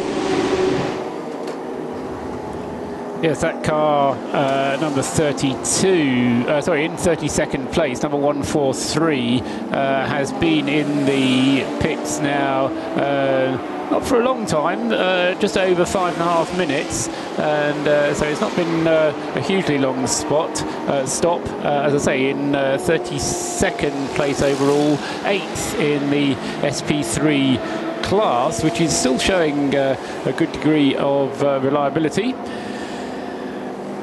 Meanwhile, there was a little bit of sign. There is more sign of movement down in the Schubert team pit. They have come out onto the pit apron and doing a few limbering up exercises, waiting for, as I say, the number 24 car, which is currently in 3rd place. Now, after its pit stop, it's in danger of losing that 3rd place, because the number 2 Black Falcon Mercedes will probably get up and get past it. Probably, it will almost certainly get up and get past it. That will be the only car that it is in danger of losing time to. But as that car, remember when Claudia Hurtgen came in a little bit early, having had the tyre wear problem that Claudia was describing. So it now comes in a little bit early again, and we'll see how that pans out in the remaining 10 and a bit hours of the race. We've had nearly 14 hours gone already, 3:45 in the morning. It's still pitch black and pretty cold. John is being a real hero as far as I'm concerned, because Jim and I are kind of huddling together here for warmth. Yeah, exactly. I do have a few more clothes behind me in the suitcase, but it just looks stupid if you put too many on, doesn't it? If you want to borrow something, John, you might find something in my suitcase. I've got all the outerwear I brought. So yeah. that's you're travelling lighter than I am. Yeah. So still waiting. Bernd Schneider now has continued to pick away at the lead of Marco Ciacci, 31.373 seconds now. So that has, since the last time you and I chatted about it, Paul, has come down a further 4 or 5 seconds. So, yes, but like you said, and you're spot on, it's just taking a long time. Yeah, a lot of laps. He's halved the gap in 26 laps. So if you would give him 52 laps, then he'd be able to bring it down to 0, theoretically. But he hasn't got enough fuel to do that. 40 would be the maximum that I could expect. Yeah, I mean, I don't think even 40 is possible in one of those Mercedes. But it might just go 40, but something like that would be the maximum that you would expect, and there's just not going to be the time. But obviously it's a long race, and there's plenty of time. That doesn't mean that Marco Ciacci is running away with this at all by any manner of means, but it's certainly a super performance from the AF Corsa team thus far, and the race will ebb and flow as it continues. Just looking down to see who that is coming into the pits. That's the 24 car coming in now for a weighing check. So the weigh bridge manages to avoid any penalties and then gets weighed. Sent on his way again, but that was about a 5-second delay really for that car actually on the weigh bridge. Comes to stop in his appointed pit box. Is Bruce there? Indeed, yes. Jörg Müller has already dived in through the door. Abdulaziz Al Faisal has stepped out. Quite dusty looking at the back of the car, but the good thing is all the panels seem to be correct. Quite a lot of cars are now bearing scars of battle, I think we could say, with no degree of exaggeration. I'll catch a word hopefully in a few minutes with Abdulaziz. He's still helmeted. He's got his drinks bottle, his little seat pad in hand, and makes away. We're all covered in dust as Jörg Müller accelerates away. Even though there's such a slow pit lane speed limit here at 40 kph, that doesn't stop any single driver from accelerating away as though they're at the start of a drag strip. That was a 33-lap stint for Al Faisal, if you happen to mention it to him. About an hour and 10 minutes, I think it was altogether. An hour and 20 minutes, beg his pardon, altogether for Abdulaziz. As the Dirk Mueller now takes the car to the fuel pumps. Jörg, oh sorry, Jörg Mueller will be taking the car to the fuel pumps. So the BMW is the first to pit of the 3 leaders that we are expecting to pit sometime in the next 10 laps or so.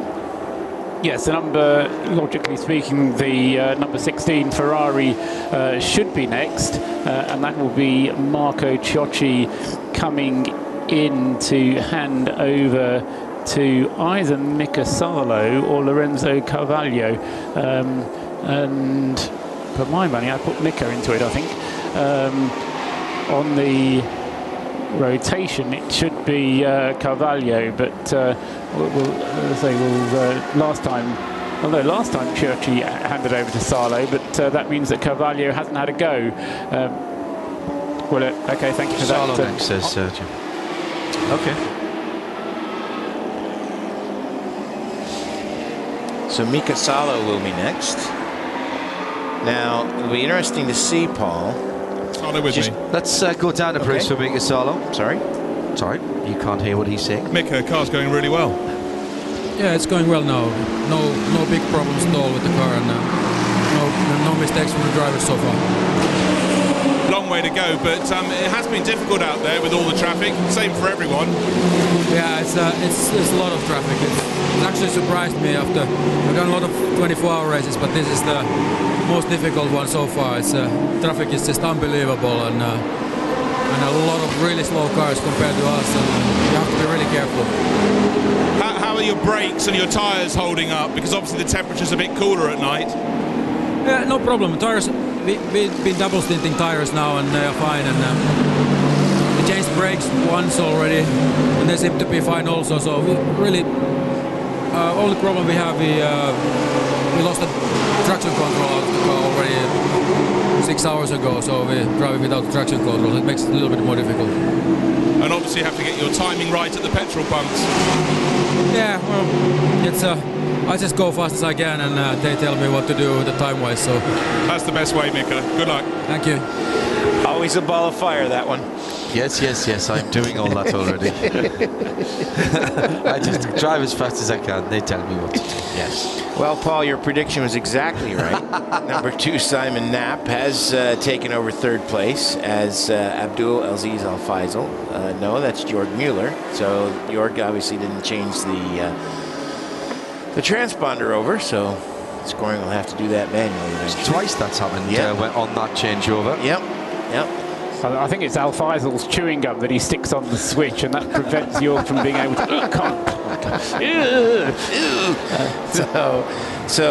But my point is that you were right that the number 2 car has passed the number 24 car on this pit stop, dropping the BMW Z4 down into 4th position. But Knapp is 1 hour and 6 minutes into his stint. So again, we're looking at within the next 10 laps. A total wholesale set of pit stops between 16, 1, 2, and 24, who's obviously already completed his pit stop. Yeah, Knapp is on his 30th lap of his stint. Remember, Al Faisal did 33 laps on his stint. So again, I'd be expecting something similar from Simon. Ben Schneider, I'd be expecting to perhaps use pretty much all of the 120 litres in order to maximise the benefit of the German's experience and speed.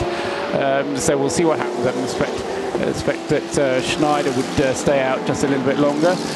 But I think we can go down to Bruce Jones in the pits now with Abdulaziz Al Faisal. Bruce.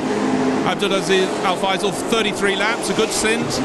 Yeah, it was really strong. The car felt really good, and it just pushed to the end. Now, obviously, for all the cars, you have to do pad changes and look after your tyres.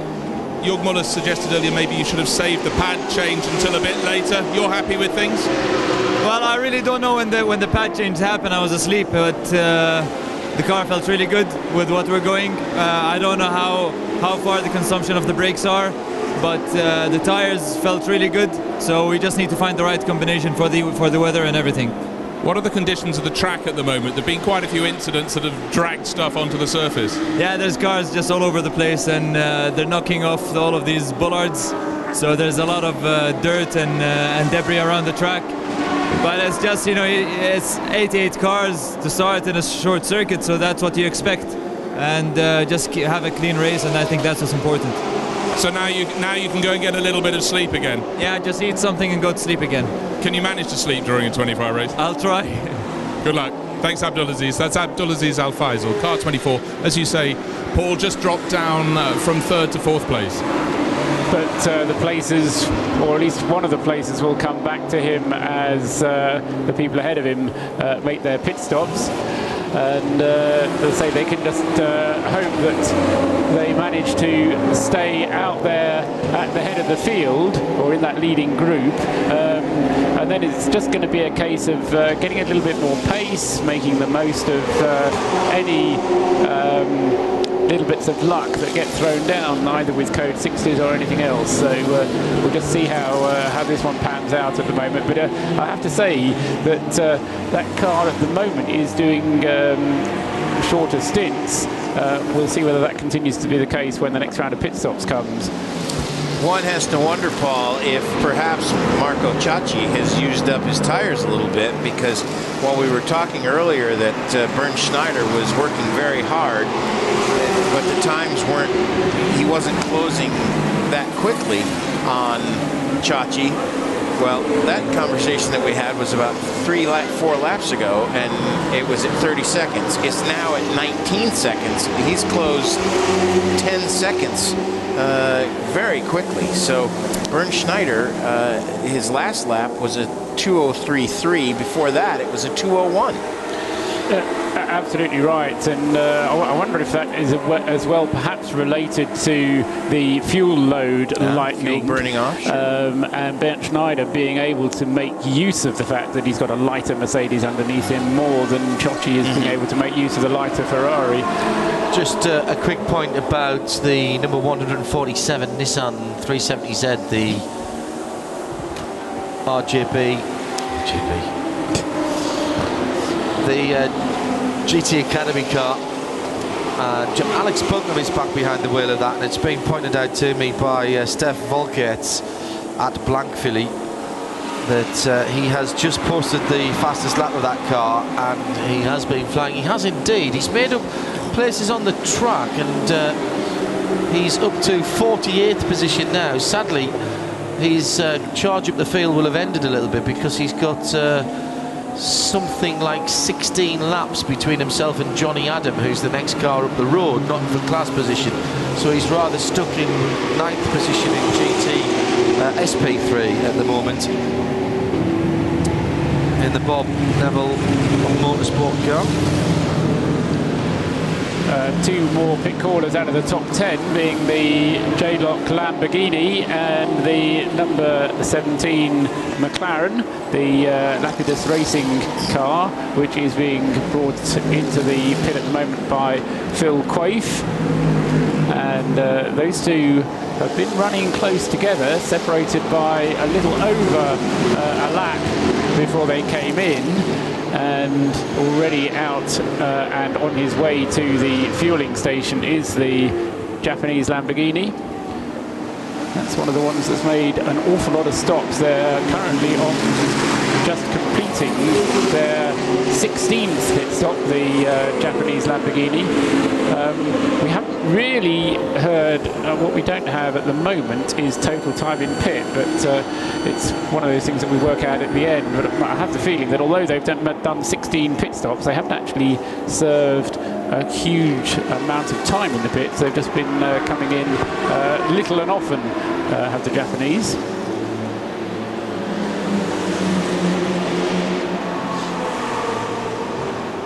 As another hour of the race has elapsed, or at least it will have in 30 seconds. And we'll be at 14 hours into the race. It's 4 o'clock in the morning here in Dubai.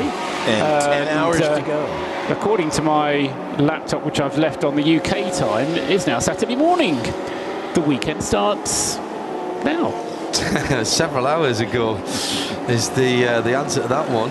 Shall I do a quick rundown, John, or do you want to do it? No, go on, you do it, and then we'll take a quick... actually, I'll tell you what, we'll do a little break before you do that, Paul, and just to get yourself a moment to set up, and then we'll do what effectively you could call an hourly update.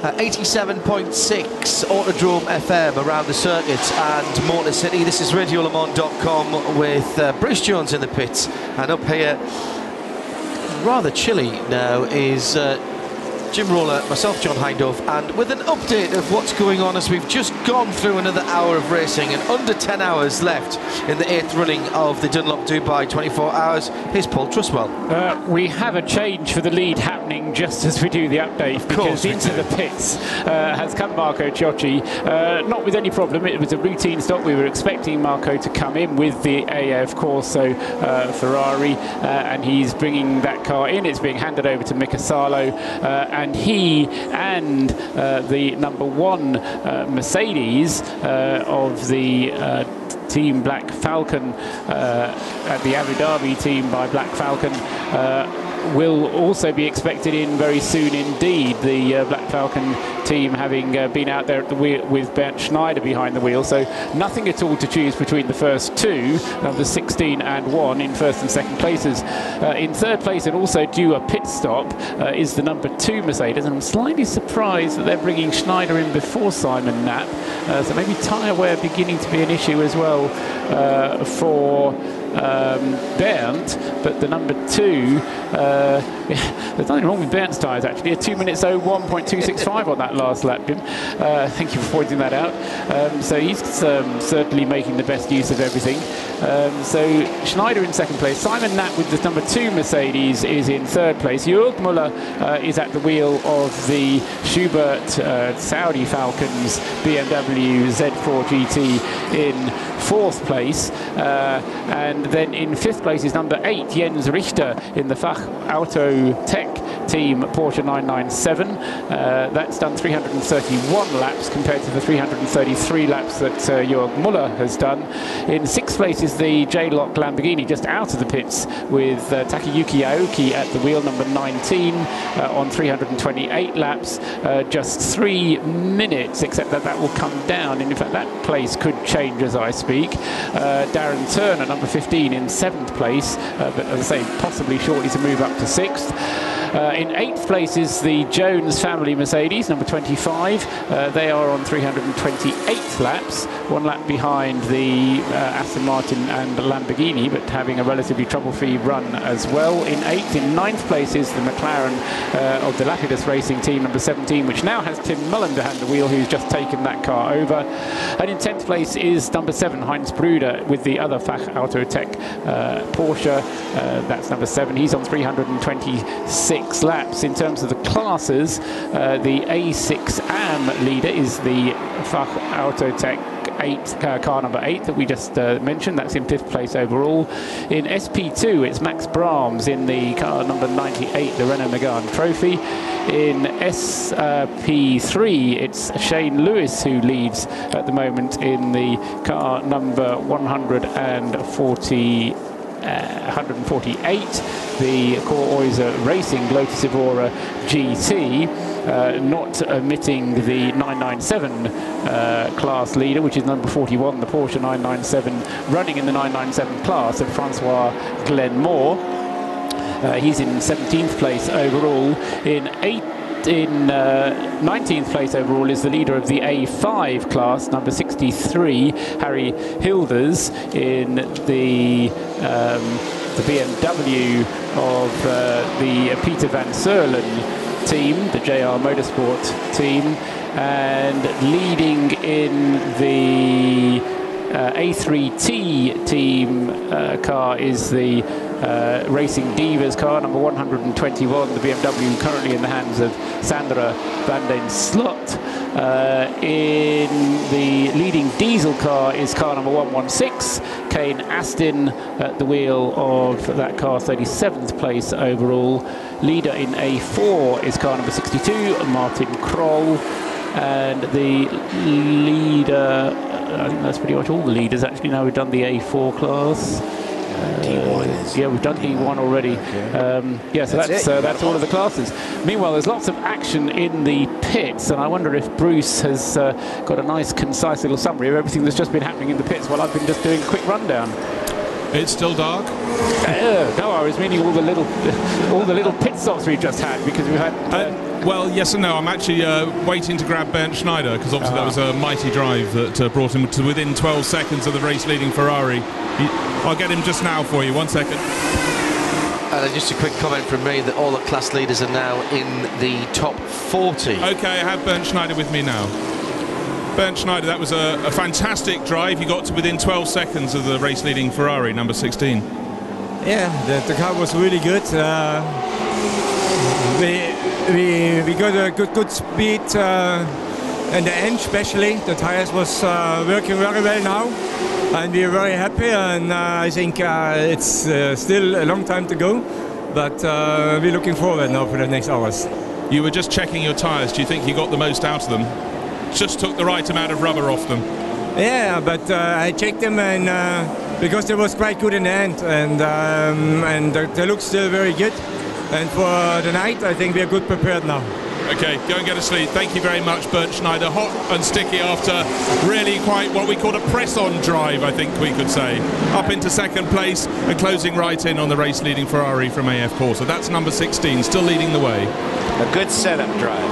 A very good setup drive. Now, if Jerome Bleekemolen can keep that sort of pace, this is an opportunity for them to assert themselves at the front of this field. And I tell you, John, you pointed out that Bernd sounds like a friend of Radio Le Mans from the Nürburgring and AMR, Uli Betts. Never noticed it before. Yeah, very similar accent and way of talking. Uli, no mean racer himself, of course, and one of the reasons that Aston Martin Racing goes to the Nürburgring is because that's where they test their cars, and he likes to race what they sell. And significantly, sorry to kind of cut you off, but the pit stop for the Ferrari was 13 seconds slower than that one for the Mercedes. And remember what Bruce said as he came in, he was within 12 seconds of the race leader. What do you guess what's happened now? We've got the Mercedes led across the line as they came into the pits, but I think he's also going to lead across the line as they come through at the completion of this lap, which they are currently coming through the final turn. Yeah, he'll be along in about 30 seconds. As long as that, okay. Yeah, Sarlo coming round the final turn 14, turn 15 now, and into the final turn. Is the Mercedes ahead of him? Or is it not? Yes, it is ahead of him, and the gap first to second is 3 seconds, less than that. 1.5. Yes, I was counting more quickly as they came through, so just 1.5 seconds coming through then. Just cold. 1, 2, 3. Mika Salo going through. And Jörg Müller is not very far behind either, probably about 10 seconds behind. And a lap.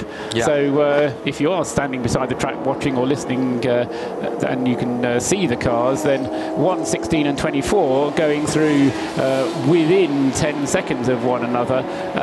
But as I say, Jörg Müller in the 24 BMW is a lap behind and will now be trying to chase Mika Salo when he gets, if he gets past. He will be then getting back onto the same lap as Salo, and then he has to try and catch up with that Mercedes. Let's have a quick look at some of the tweets coming in at Specutainment, at Radio Le Mans. We're looking on the forum as well at radiolemans.com. I like this one from John Graham, came in about a quarter of an hour ago. He said, I tuned into Dubai 24 for a quick look. 12 hours later, and I'm still glued to the coverage. Oh dear. And you know what that's like. Kevin said, that's exactly my problem too. Hello to Emma Crawley, who's still tuned in. She says the Jones family Mercedes sounds like it should be in The Sound of Music with the Von Trapp family singers, which I quite like. And Shea Adam is back with us as well, at Gearbox Girl. Is it still your birthday, Shea? It must be, yes. Yes, you haven't turned over the day yet. I hope you've had a lovely day. Best to everybody over there. I presume you're back in Florida, having had she is. a little holiday. She went to Hawaii. Yes. And then she went skiing? Or did you go skiing and then to Hawaii? I can't remember which way around. It was Hawaii and then skiing. These youngsters, I don't know where they get their energy from, really. Wish I had the time. Yeah, way too busy. Well, you're trying to make a living. Flying halfway around the world to come and watch motor racing for 24 hours. Well, there is that. There's some four-way flashes in the middle of the circuit there. Now, is that just a Marshall's car behind the barriers? Yes, I think it is. Down at turn 14. Yeah, looks like it's moving. Oh, no, it is moving now. It's a Ferrari if it is. Yeah, looks like it's... No, it's on the inside. Yeah, it's on the inside. Yep. Yeah, it's on the inside. So no panic there for anybody. The twinkling lights of Dubai in the distance from the locked-off camera shot, right in front of our commentary position. Could nip and turn that camera around and point it at us, but it wouldn't be nearly as much fun. That's effectively downtown Dubai that you can see off in the distance there. As into the pit lane comes the Jones family Mercedes from 8th position. Morgan Jones brings that car in. Let's go down to the pit lane where Darren Turner has taken over the number 15 car. That was about half an hour ago. Stefan Mucker then is able to talk to Bruce Jones. Yeah, Stefan will be in the car next, I presume. Darren Turner driving some good laps, 203s. yeah, looking good so far. I mean, we tried to catch up a little bit. Car is running actually quite fine. I came just out of the car, so had also a good stint. So yeah, all good so far. We tried to catch up just the time we lost early on in the race. Now, just for those who weren't watching early on, what was the problem early? Yeah, we lost a bit of time doing the really first pit stop just by pitting at the wrong time. We had to change brakes, but that most of the teams has done. So yeah, we're just catching up now, and I think when we are out, we are almost the quickest car on the track, which is good, which is positive. That shows that the Aston can go very, very quick, and we are quite happy with the performance, with the race performance, with the race speed from our car. So you're not next in the car, you just got out. Who's going in after Darren? I think it's Fuji who's going in next. He's also already there. So yeah, we just cycle through now, and I will be in probably for 2 hours time. Okay, Stefan, thank you very much for talking to us. Stefan Muka. I do think it's interesting that Aston Martin have got the works drivers here. There's definitely a message being sent. And the CEO. And the CEO, the managing director of Aston Martin Racing, John Gore, is here. Yeah. I also seem to remember being told, and I don't think this is a secret. If it is, I apologise in advance, but I'm very tired, so that's my excuse.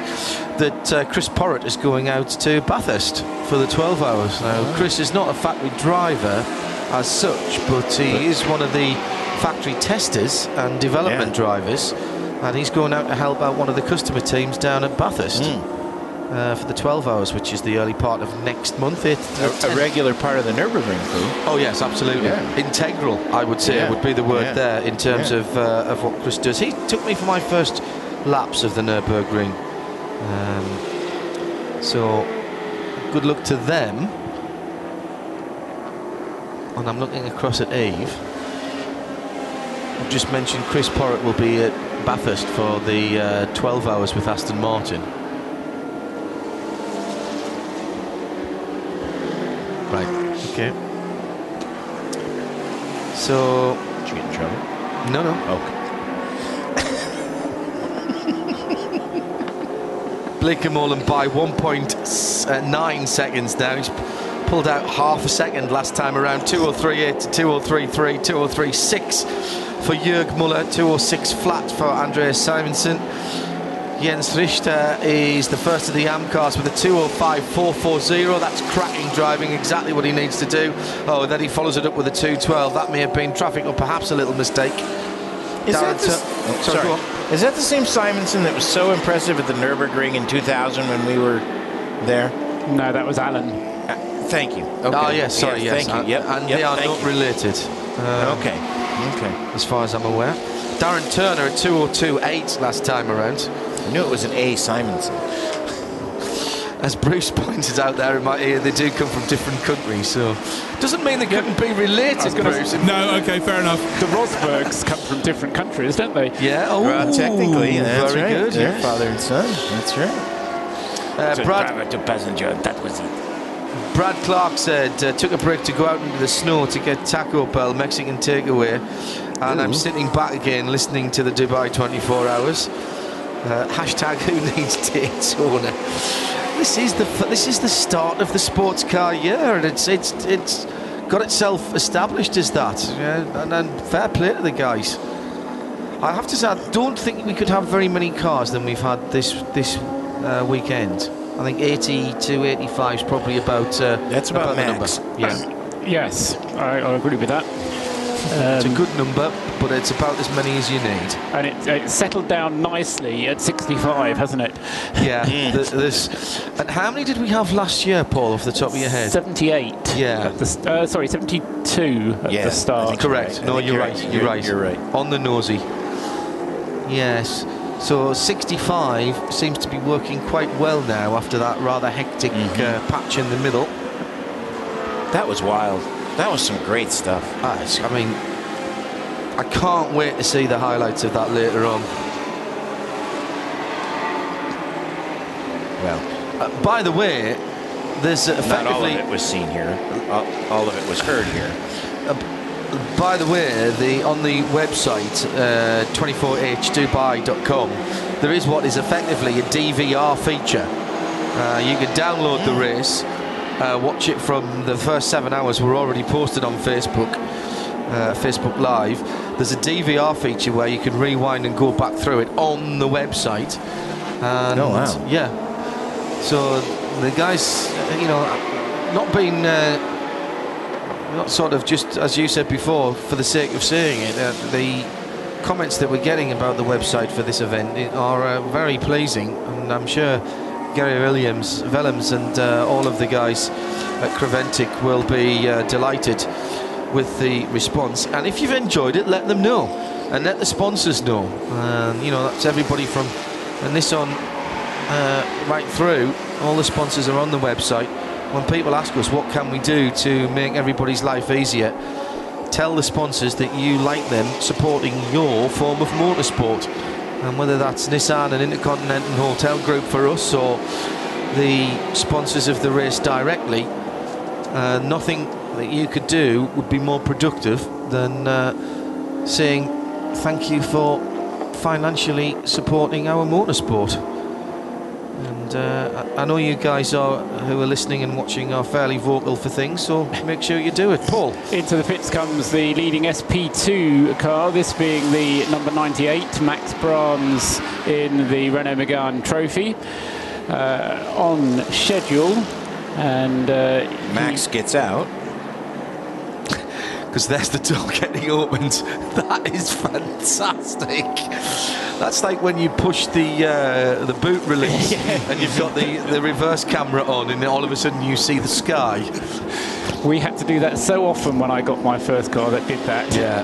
Because Robin liked doing it. Can I press the window? Go ahead. Yes, quite. We're all boys at heart, aren't we? I mean, you got as much fun out of watching that.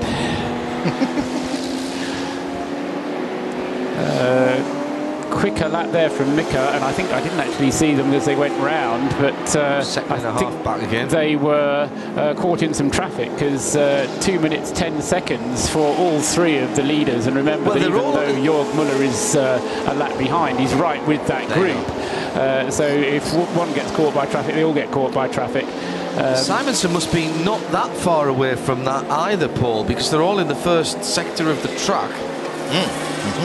Yes, that's true. He is, isn't it? Yeah, that's right. He's a further lap behind. He's just done a lap, that truck, because I saw him coming out of the pit lane. And just ahead, in fact, Simonson is just ahead of Jörg Muller. So he's actually, those two are on the same lap.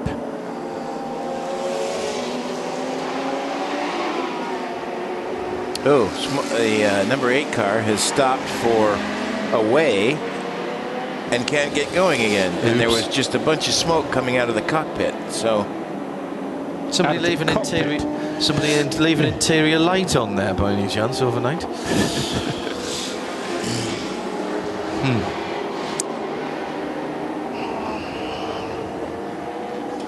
It started.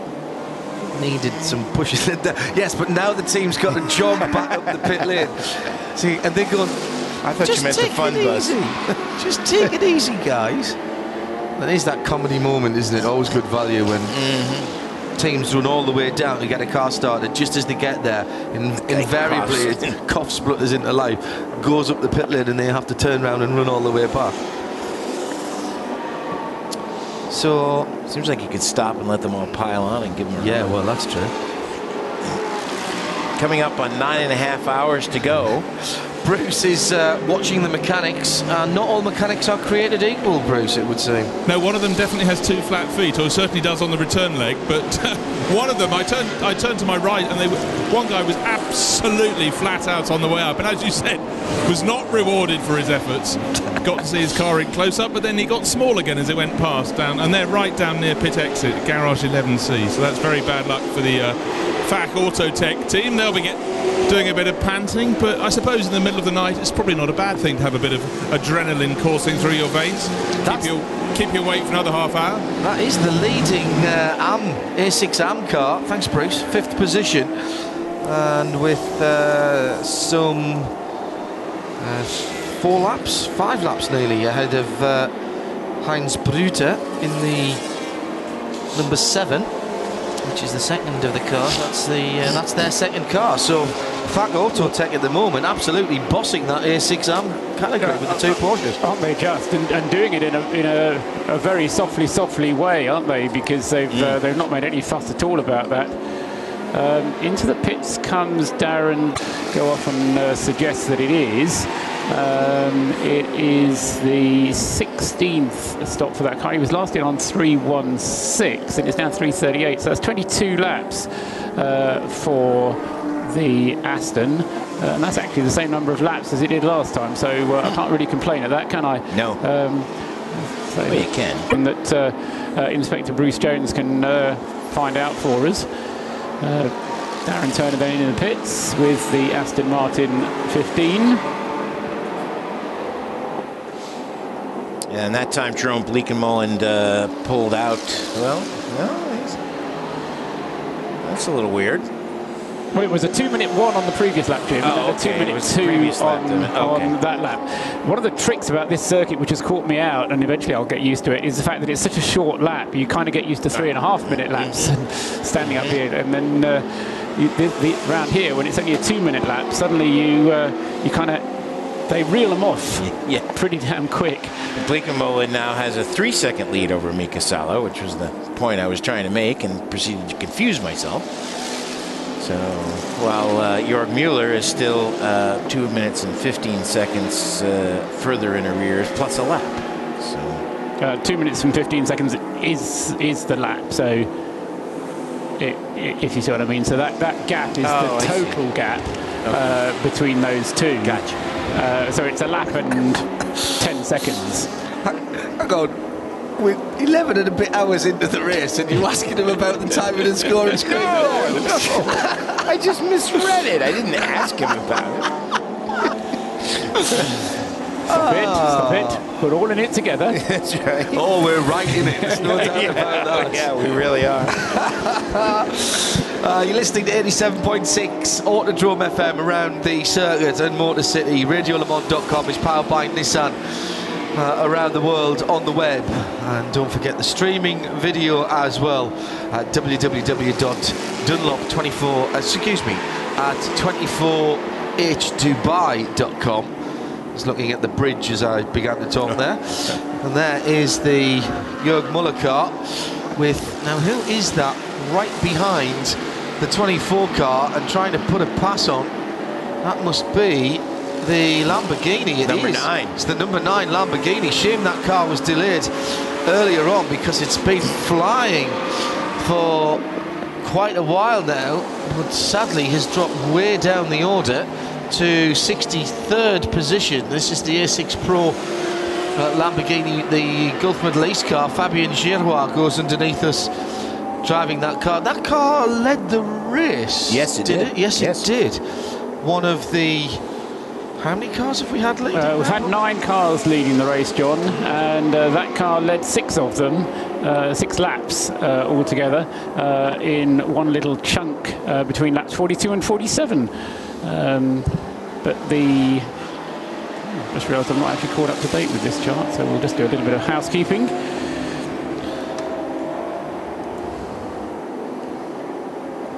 What are we now? 24 lead changes? 25? There we go. Oh, easily. 26. 26. Pardon me? Just writing these down. Taking notes here. Oh, that's nice and warm right there. Yeah, that's right next to my PC. Yeah, that's nice. It's because it's got a fan in it blowing out all that warm air. It's the only thing blowing warm air. You don't get that with your tablet, you see. You don't get a hand warming device with your tablet. There's nothing coming off that screen. Darn it. Do you not notice me handling the hard drive, the external drive, very carefully? Stop it. There's another half an hour of racing. What you do on your own time is your own business. Into Paul's record books. Martin Ragginger rejoins in the number 8, the FAT leading AM car. 339 laps for that car, so some 5 laps away from the lead. but still by no means out of the hunt. The times that have been put in by that car have been very impressive, has been there or thereabouts. Sadly, the Stadler Motorsport number 20 Porsche, which led the race, of course, overall has dropped back to 4th position after a longish stop for a water leak, wasn't it? Yeah, that's right. Nick told us. Trying to fight back a 2:05.6 by Marco Seyfried. Takes him, in fact, up to 10th position that time around. He's 36.5 seconds behind Godfrey Jones, who's now driving the number 25 Pressy Spark Mercedes-Benz. That climbs him up into 3rd in the class as he passed the 7 car, which is in the fueling area. Yeah, good point.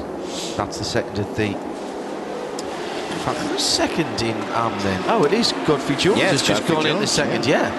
So we may, if wow, Seyfried can keep it up, we may see a battle for that position. Is that the first time that the Jones car's been into second place in I think it is. Yes, it is. Yeah, but he's been there for a while. But yes, it is the first time. He's just gone through as the 7 car has gone into the pits this time around. No, he's hasn't he been there a while? No.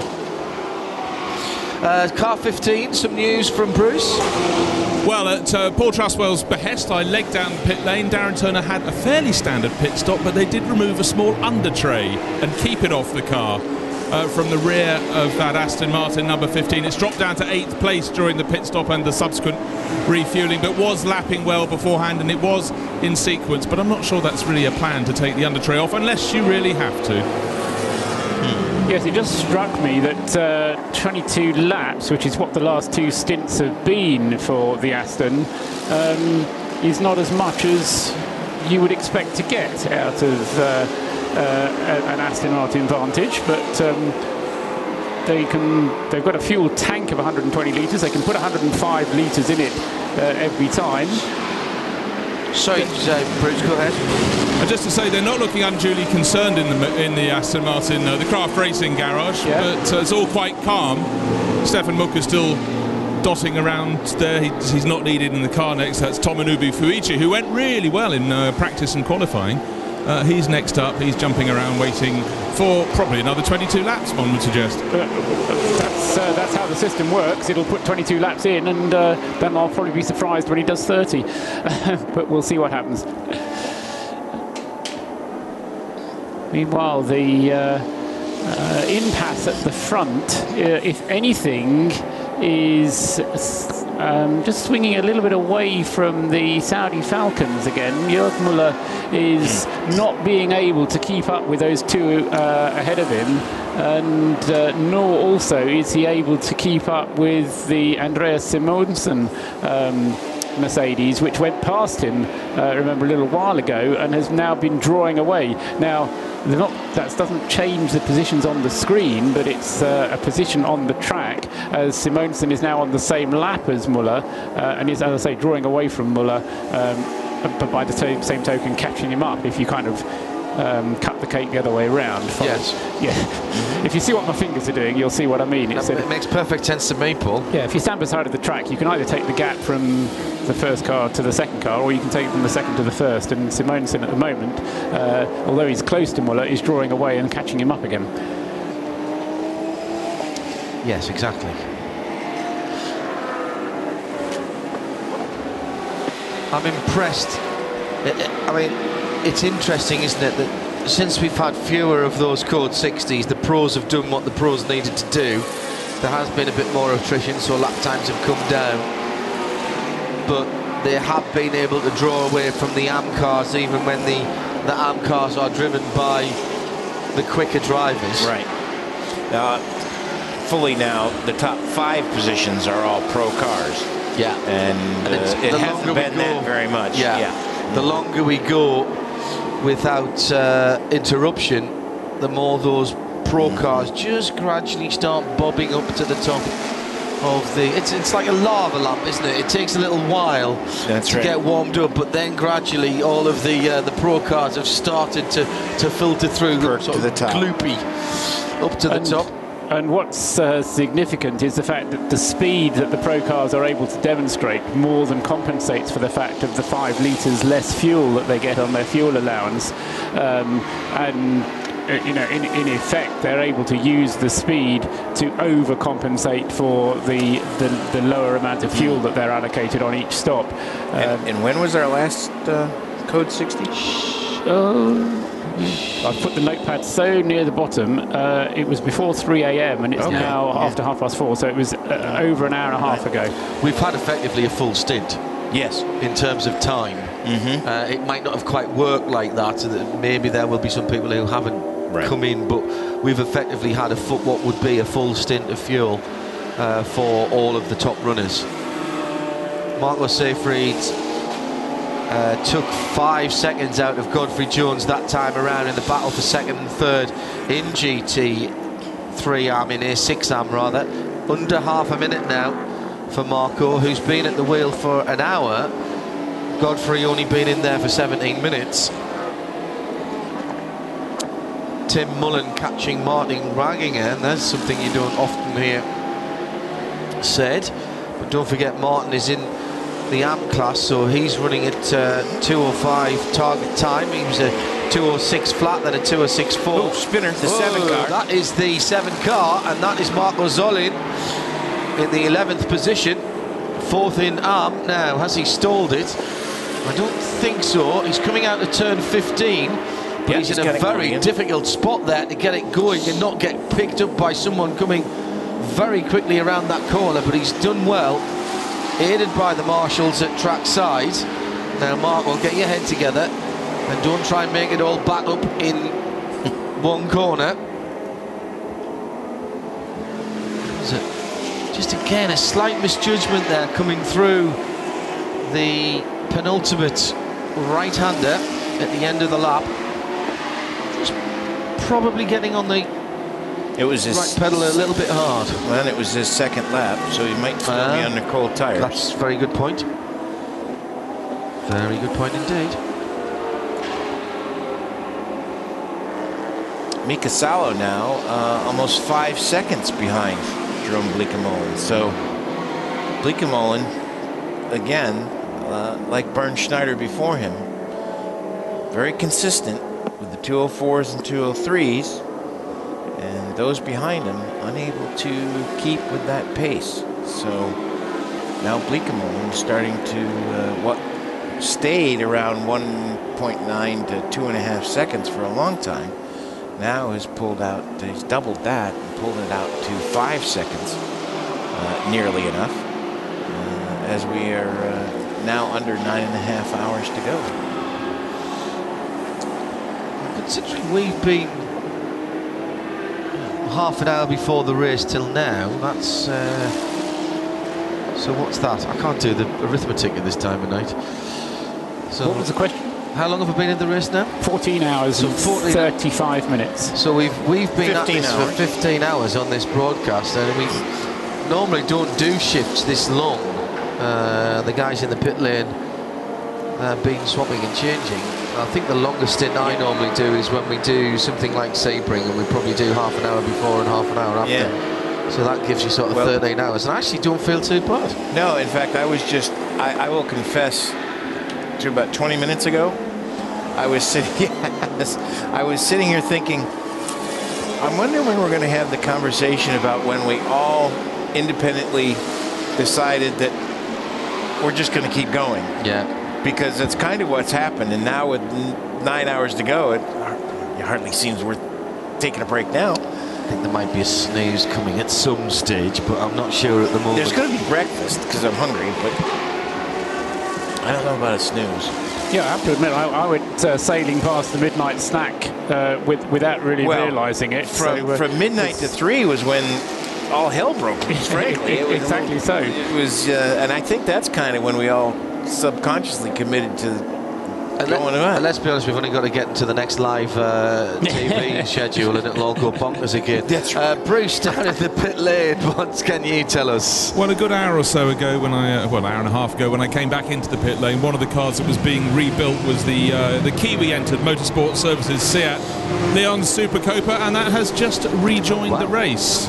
So for the 5 gentlemen who've come out all the way up from New Zealand, they will still get a lot more racing under their belt before they head back down again. I don't know if they're on the entry list for the Bathurst race in about less than a month's time, but they will get plenty of 24-hour racing here at the Dubai Autodrome. So good to see all the mechanics' efforts rewarded. Car 66 back into the race. That's in the Class A3T.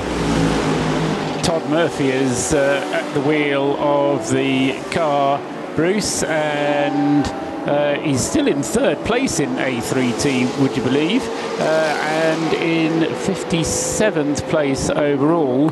They were working on the car for just a tad over 2 hours before they got it out again. There's another car that's just come out of the garage, been parked for a long time. One of the 2 Duo Racing BMWs. It's the 1 GTR, car number 69. That has been parked for a very long time, but that's back at least on the apron, so that's encouraging, because when cars sit in garages, you never know how long it's going to be. The lights are going on. Yes, we're going to go racing again. Car 69 will be rejoining. Yeah, that's been there for an hour and a quarter, so well done. That's you get 2 points for the 2 hours one that's been there for 2 hours, and another point for the 1 hour one.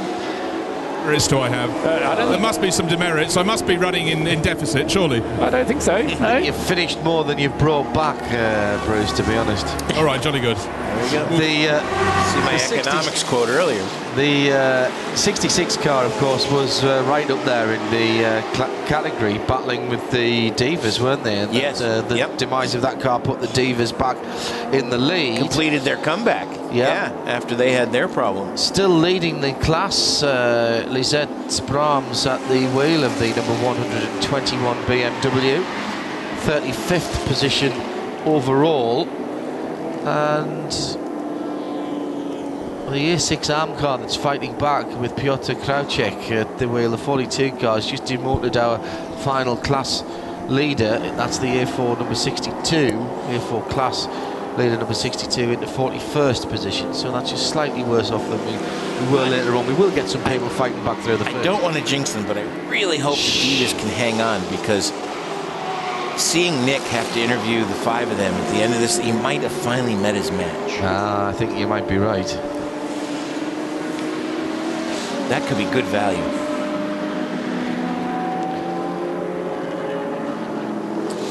Yeah, only 9 hours and 20 to go. 5.8 seconds is now the advantage. So every lap now, Bleekemolen is increasing it a couple tenths at a time. So he's stretching his legs. And it seems as though they've got their heads around the tyre wear problem, Jim. And that, that is the thing that could have slowed them down a lot. And when you have something like that going on, it's nice for the drivers to know that the team can react to that and make the changes necessary to give them the longevity and the feeling in the car that they're looking for. It'll be interesting to see when the sun comes back up, however, if the warming of the track, which is inevitable when the sun shines, and the weather forecast is calling for clear tomorrow, so still kind of on the cool side, but sunny.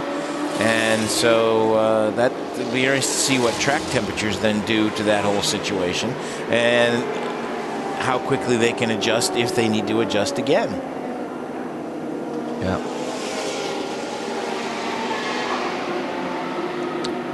As Martin Ragginger, having made the pit stop earlier in the number 8 Fach Autotech Porsche, is now back up to 5th position as the cars around him begin their next set of pit stops. Should be mentioned that the number 8 car has only made 13 pit stops to, for example, 17 by Hideki Yamauchi in the J-Lock car, which he's just gone by. Though Mika Salo's only made 13 stops as well, I noticed.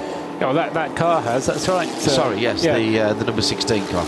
But no, what interests me with the J-Lock car is what its actual total time in the pit is, and I need to work that one out at the end of the race. But my impression is that they haven't actually really had any problems with that number 19 J-Lock car, but they do just bring it in for everything.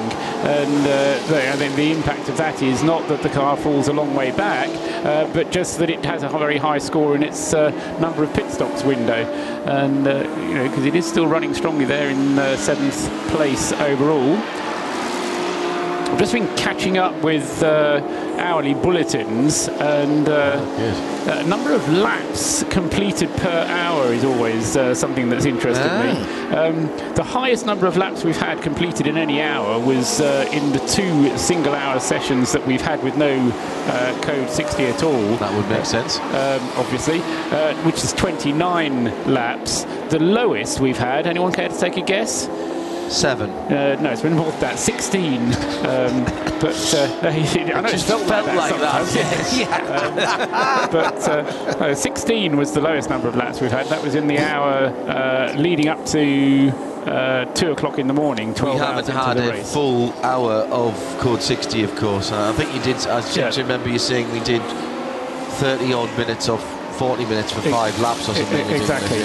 Exactly. But so. In terms of the overall number of laps to be completed, I think we might get to 600 depending what happens, but it's going to be touch and go whether we get as far as 600 or not. Okay, the distance record not in jeopardy here. Certainly not, no. Unless somebody hides the checkered flag. Yes, I was going to say, unless we're still going on Monday. The Italian Ginetta, the 150 car, has been good value over the last few hours. Bruce, what can you tell us about the G50? I can tell you that Fabio Gizzi, driving the car, will be finding it increasingly hard because he came in, the crew weren't ready for him, the unscheduled stop, and that was because his driver side, it's a right-hand drive car, no headlight. He's got 2 lights underneath on the valance on each side and a headlight on the left, but not on the right, which will make the right-handed corners just that little bit harder. Ginetta's are great little machines for this kind of thing. The G50's sequential shift, understressed V6 engine, tube frame. What did you say earlier, about 300 horsepower? Yeah. It's there is a V8 engine version of that car as well, of course, now, and that is a real weapon. Lawrence Tomlinson's done a cracking job with Ginetta as a brand, and just outside, just north of Leeds, in the northern part of England, or getting towards the northern part of England, in between the 2 motorways, the A1 and the M1. Garforth, knocking out, I think he said they knocked out a couple of 100 race cars last year, certainly well over 100. Really? Yeah. Oh, good for them. In various categories. They have the juniors and the G50s. Do they make the road-going version? Yes, they do. They make the road-going version of the G50 and the G55. Does he have a US importer? I'm not sure they're type approved, actually. Would he like one? Yes. Answers on a postcard, please, too. I mean, the good thing with Ginetta is that they're not a one-make car either. Oh, it's not a one-model car either. They've got a full range, and in their own way, they're also encouraging young drivers through their Ginetta Junior Championship, which is getting high-profile TV coverage, and we're beginning to see the fruits of that as well. Again, I think it's an ideal sort of car that's targeted, not necessarily targeted at this kind of racing, but would be ideal for using in this kind of racing. Whether it would be the G50, the G55, they've got the range that's required. An awful lot of them go to the Far East. I know, the racing cars for even just for track day cars. So there's plenty of them out there. Super reliable. And although what Paul says is true, there are separate, lots of different models. They all clearly have a brand image and a particular styling. and they all are pretty much put together in the same way, in that it's a tube frame car. It's even the street cars are a tube frame car. They are built around something that is motorsport approved, so a very, very strong car in itself. A little more refined. Oh, we've got a very slow car right in front of us. Oh, that's because it's in the pit lane. That's all right. Sorry, I was looking through 2 monitors there on the BMW. The road-going versions are a little more salubrious inside, of course. But I mean, there is a couple of versions that they'll do, which are kind of like super sports cars, that are road legal, but that you could quite easily drive to either a track day or indeed a race meeting. Track day car. Do the race meeting and drive it home again. Oh wow! And in fact, I think I'm right in saying, Paul, it's not the last Silverstone 24, but the one before, they did exactly that. Drove a car down from Garforth to Silverstone, raced it for 24 hours, and then drove it back to the factory. I'm pretty sure that's the case, yes. What a great promotion that is. Absolutely. That's outstanding. Remember, Porsche did that at the Nürburgring. Oh, yeah, as well. that's right. That's right. Well, there was the other car at the Nürburgring, which was I want to say it was a Seat Leon, but I might be wrong. But it was of a similar size and class to a Seat Leon that had been driven up from Italy, and they drove it to Italy. And sadly, they didn't quite make it through the race, so they were looking for the AAE to give them a tow back to Milan. Repatriate them. Yes. Do you want a Joker update? Go on then. Yes. Because you can tick them off if you want to. It's now 4 Jokers for 3 different cars. The number 7 and the number 8. We've seen them moving up the list, and we've observed them having their Joker moments. They've both got 4 Jokers each now. The significant thing is that the number 8 leads the way if you're actually measuring Joker time speeds, because the number 8 has put in a 2 minutes 1.156. So if you're going to do it properly. And that was Martin Ragginger. Go big or go home. Came through. So that's a 2 minutes 1.156. 4 Jokers for number 8, 4 Jokers for number 7, and for number 81 we now have 3 Jokers played. 81. Number 81 is the Dragon Speed Audi R8 LMS. 3. They've got 3 now. Okay. Their most recent one was done at 3:15 this morning, so just over an hour and a half ago. And good old Dragon Speed Racing number 88, the Ferrari, is still on 4. So having used theirs up early on, they haven't used any more. The other one which we didn't note before, which you need to make a note of, was the Pressy Spark car. We saw that one pop up, which was the Martin Jones one, I think it was. Of course, they've got a slightly more complicated situation because they've got an internal family arrangement that it's only 2 each.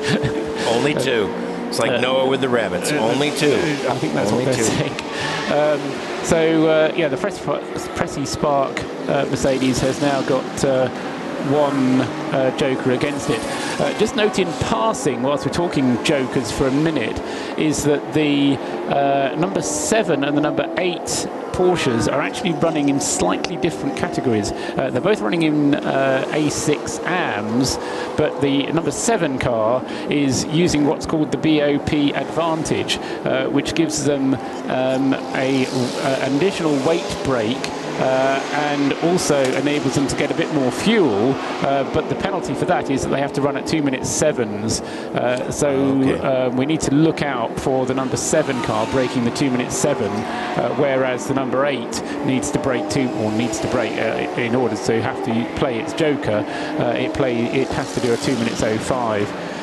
So that's just a little thing to keep a note on, because the number 7 car hasn't actually broken 205, but it has broken 207 on 4 occasions. 4 occasions, okay. So that's the current up-to-date Joker situation, and we'll try and keep you updated of that. Thanks very much to Sana for sending all that through. Yeah, we are she's very spot on, hasn't she? She is. It's great. What time is sunrise, Paul? Oh, I've got that written down on this piece of paper, and it is at 7:06. Okay, so that's 3:06 if you're in the UK. Toby will just be getting up around then. So that's in like 2 hours and 10 minutes. And 6 minutes after that, it'll be perfectly bright and light. And hopefully warmer. Almost. No, it's because we know this from bitter experience that the air conditioning in here is set at 4 degrees below ambient. Yeah, so but as the ambient goes up, it's still it'll still be 4 degrees less than ambient. But Yeah, if ambient gets up to 50 degrees, 40 degrees, yeah, we'll be comfortable. I don't know what you guys are worried about. I'm still. It's not that bad. You're a hardy northerner, John. Yes, he is. I've lived in the south for quite a long time. I do own a coat now. No, I live in the south.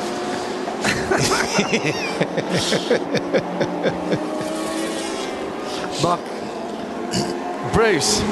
Just to say that you and I are protected by having the right amount of hair, not for good looks, but merely for acting like a busby and keeping us warm. Insulation, exactly. Marco Seyfried is just 6 seconds behind Godfrey Jones in that battle for second and third in the A6 AM category, 9th and 10th overall. And next time around, Marco will be on the tail end of that 25 car. Yep.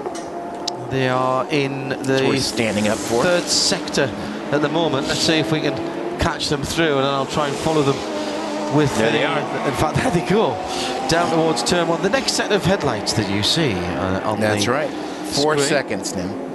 down to just 4 seconds. Okay, just took a couple of seconds out last time. See them as they go through turn one. There, I think that was the 20. Yeah, that was the 20. And there the 20 is easy to spot because it's got that light bar type. Oh yeah, the white lights with across the two red ones. flash. Yeah. Yes.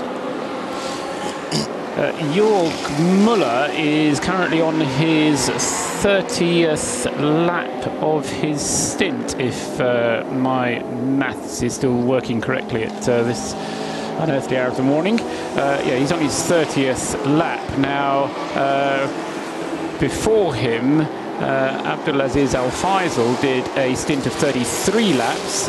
Claudia Hurtgen, before him, did a stint of 27 laps. So within, well, I think you could say already he is getting to within his pit stop window, but ideally he will do at least 3 more laps. I think Claudia came in because the tires were knackered. Exactly right. But she would have held on out there as long as she could. But even so, I'd be looking for 33 or more from Jörg Muller. So give him another 3, maybe 5, but no more than 10 laps. And Muller will be in again. And he is still... Well, he's not losing as much ground now to Simonsen in the Mercedes as he was about a quarter of an hour ago.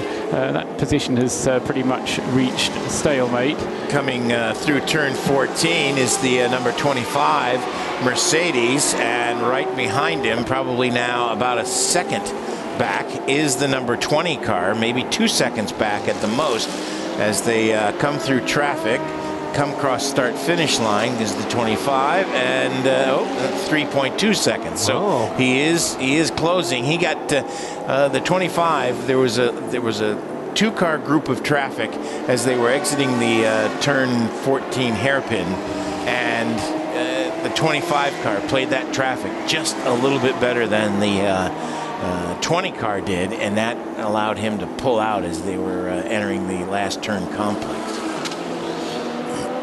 Down into turn 5 and 6, and Godfrey dives down the inside of one of the slower touring style cars. Godfrey's not hanging about. No, he's done really well. He's played himself in nicely, you know, Jim, because he's been in that car now 40 minutes. He didn't go out and try and set the world on fire. I mean, that is the difference between a pro racing driver. You expect him to go out and be immediately on the pace. That's his job. That's his job. Yep. That's not going to happen with the gentleman driver. And that is one of the big differences, that if you can play yourself in, take a couple of laps to get yourself sorted out. And it's a 24-hour race. Take 10 minutes. Yeah. Take 5 laps. Right. Take 12, 13 minutes to get yourself comfortable in the car, and then you've not made any mistake and thrown it off at corner number 4 on your outlap. John Morton used to tell me years ago, the great endurance racer used to race well, what was called Datsun back in the day in the United States, and spent a lot of time in IMSA endurance racing competition. That it was more important for the gentleman drivers to be consistent than to be fast, because you knew the gentleman drivers were going to be good for a certain lap time, and if they could go out and consistently do that lap time, that was more important for the team than for them to be 2 seconds faster in many cases. Coming across the start-finish line one more time.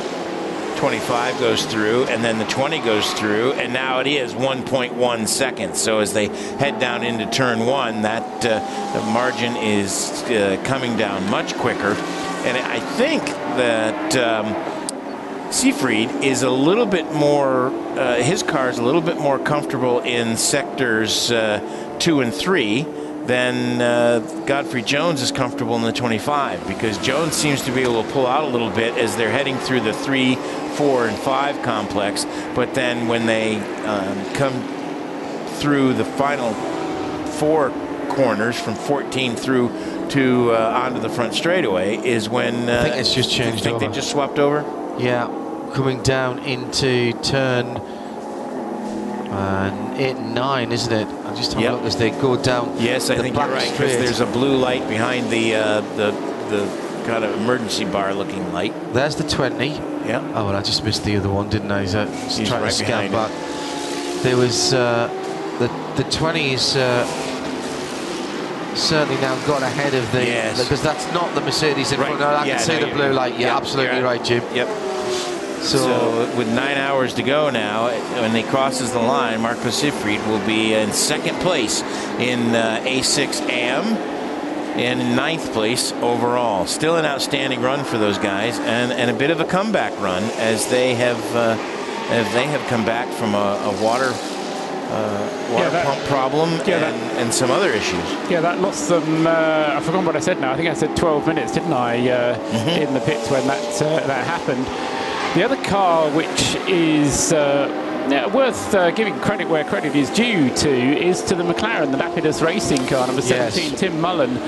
He's benefited from the pit stops of others, but he's also been keeping his lap times quick and consistent, precisely what you've been saying they need to do. And so Tim Mullen is now up into 6th place with McLaren, but he is going to be the next one to make a pit stop. In that little group at least, and that may mean that he slips down again, but the McLaren can be quite pleased, I think, with that position thus far in the race, in 6th place.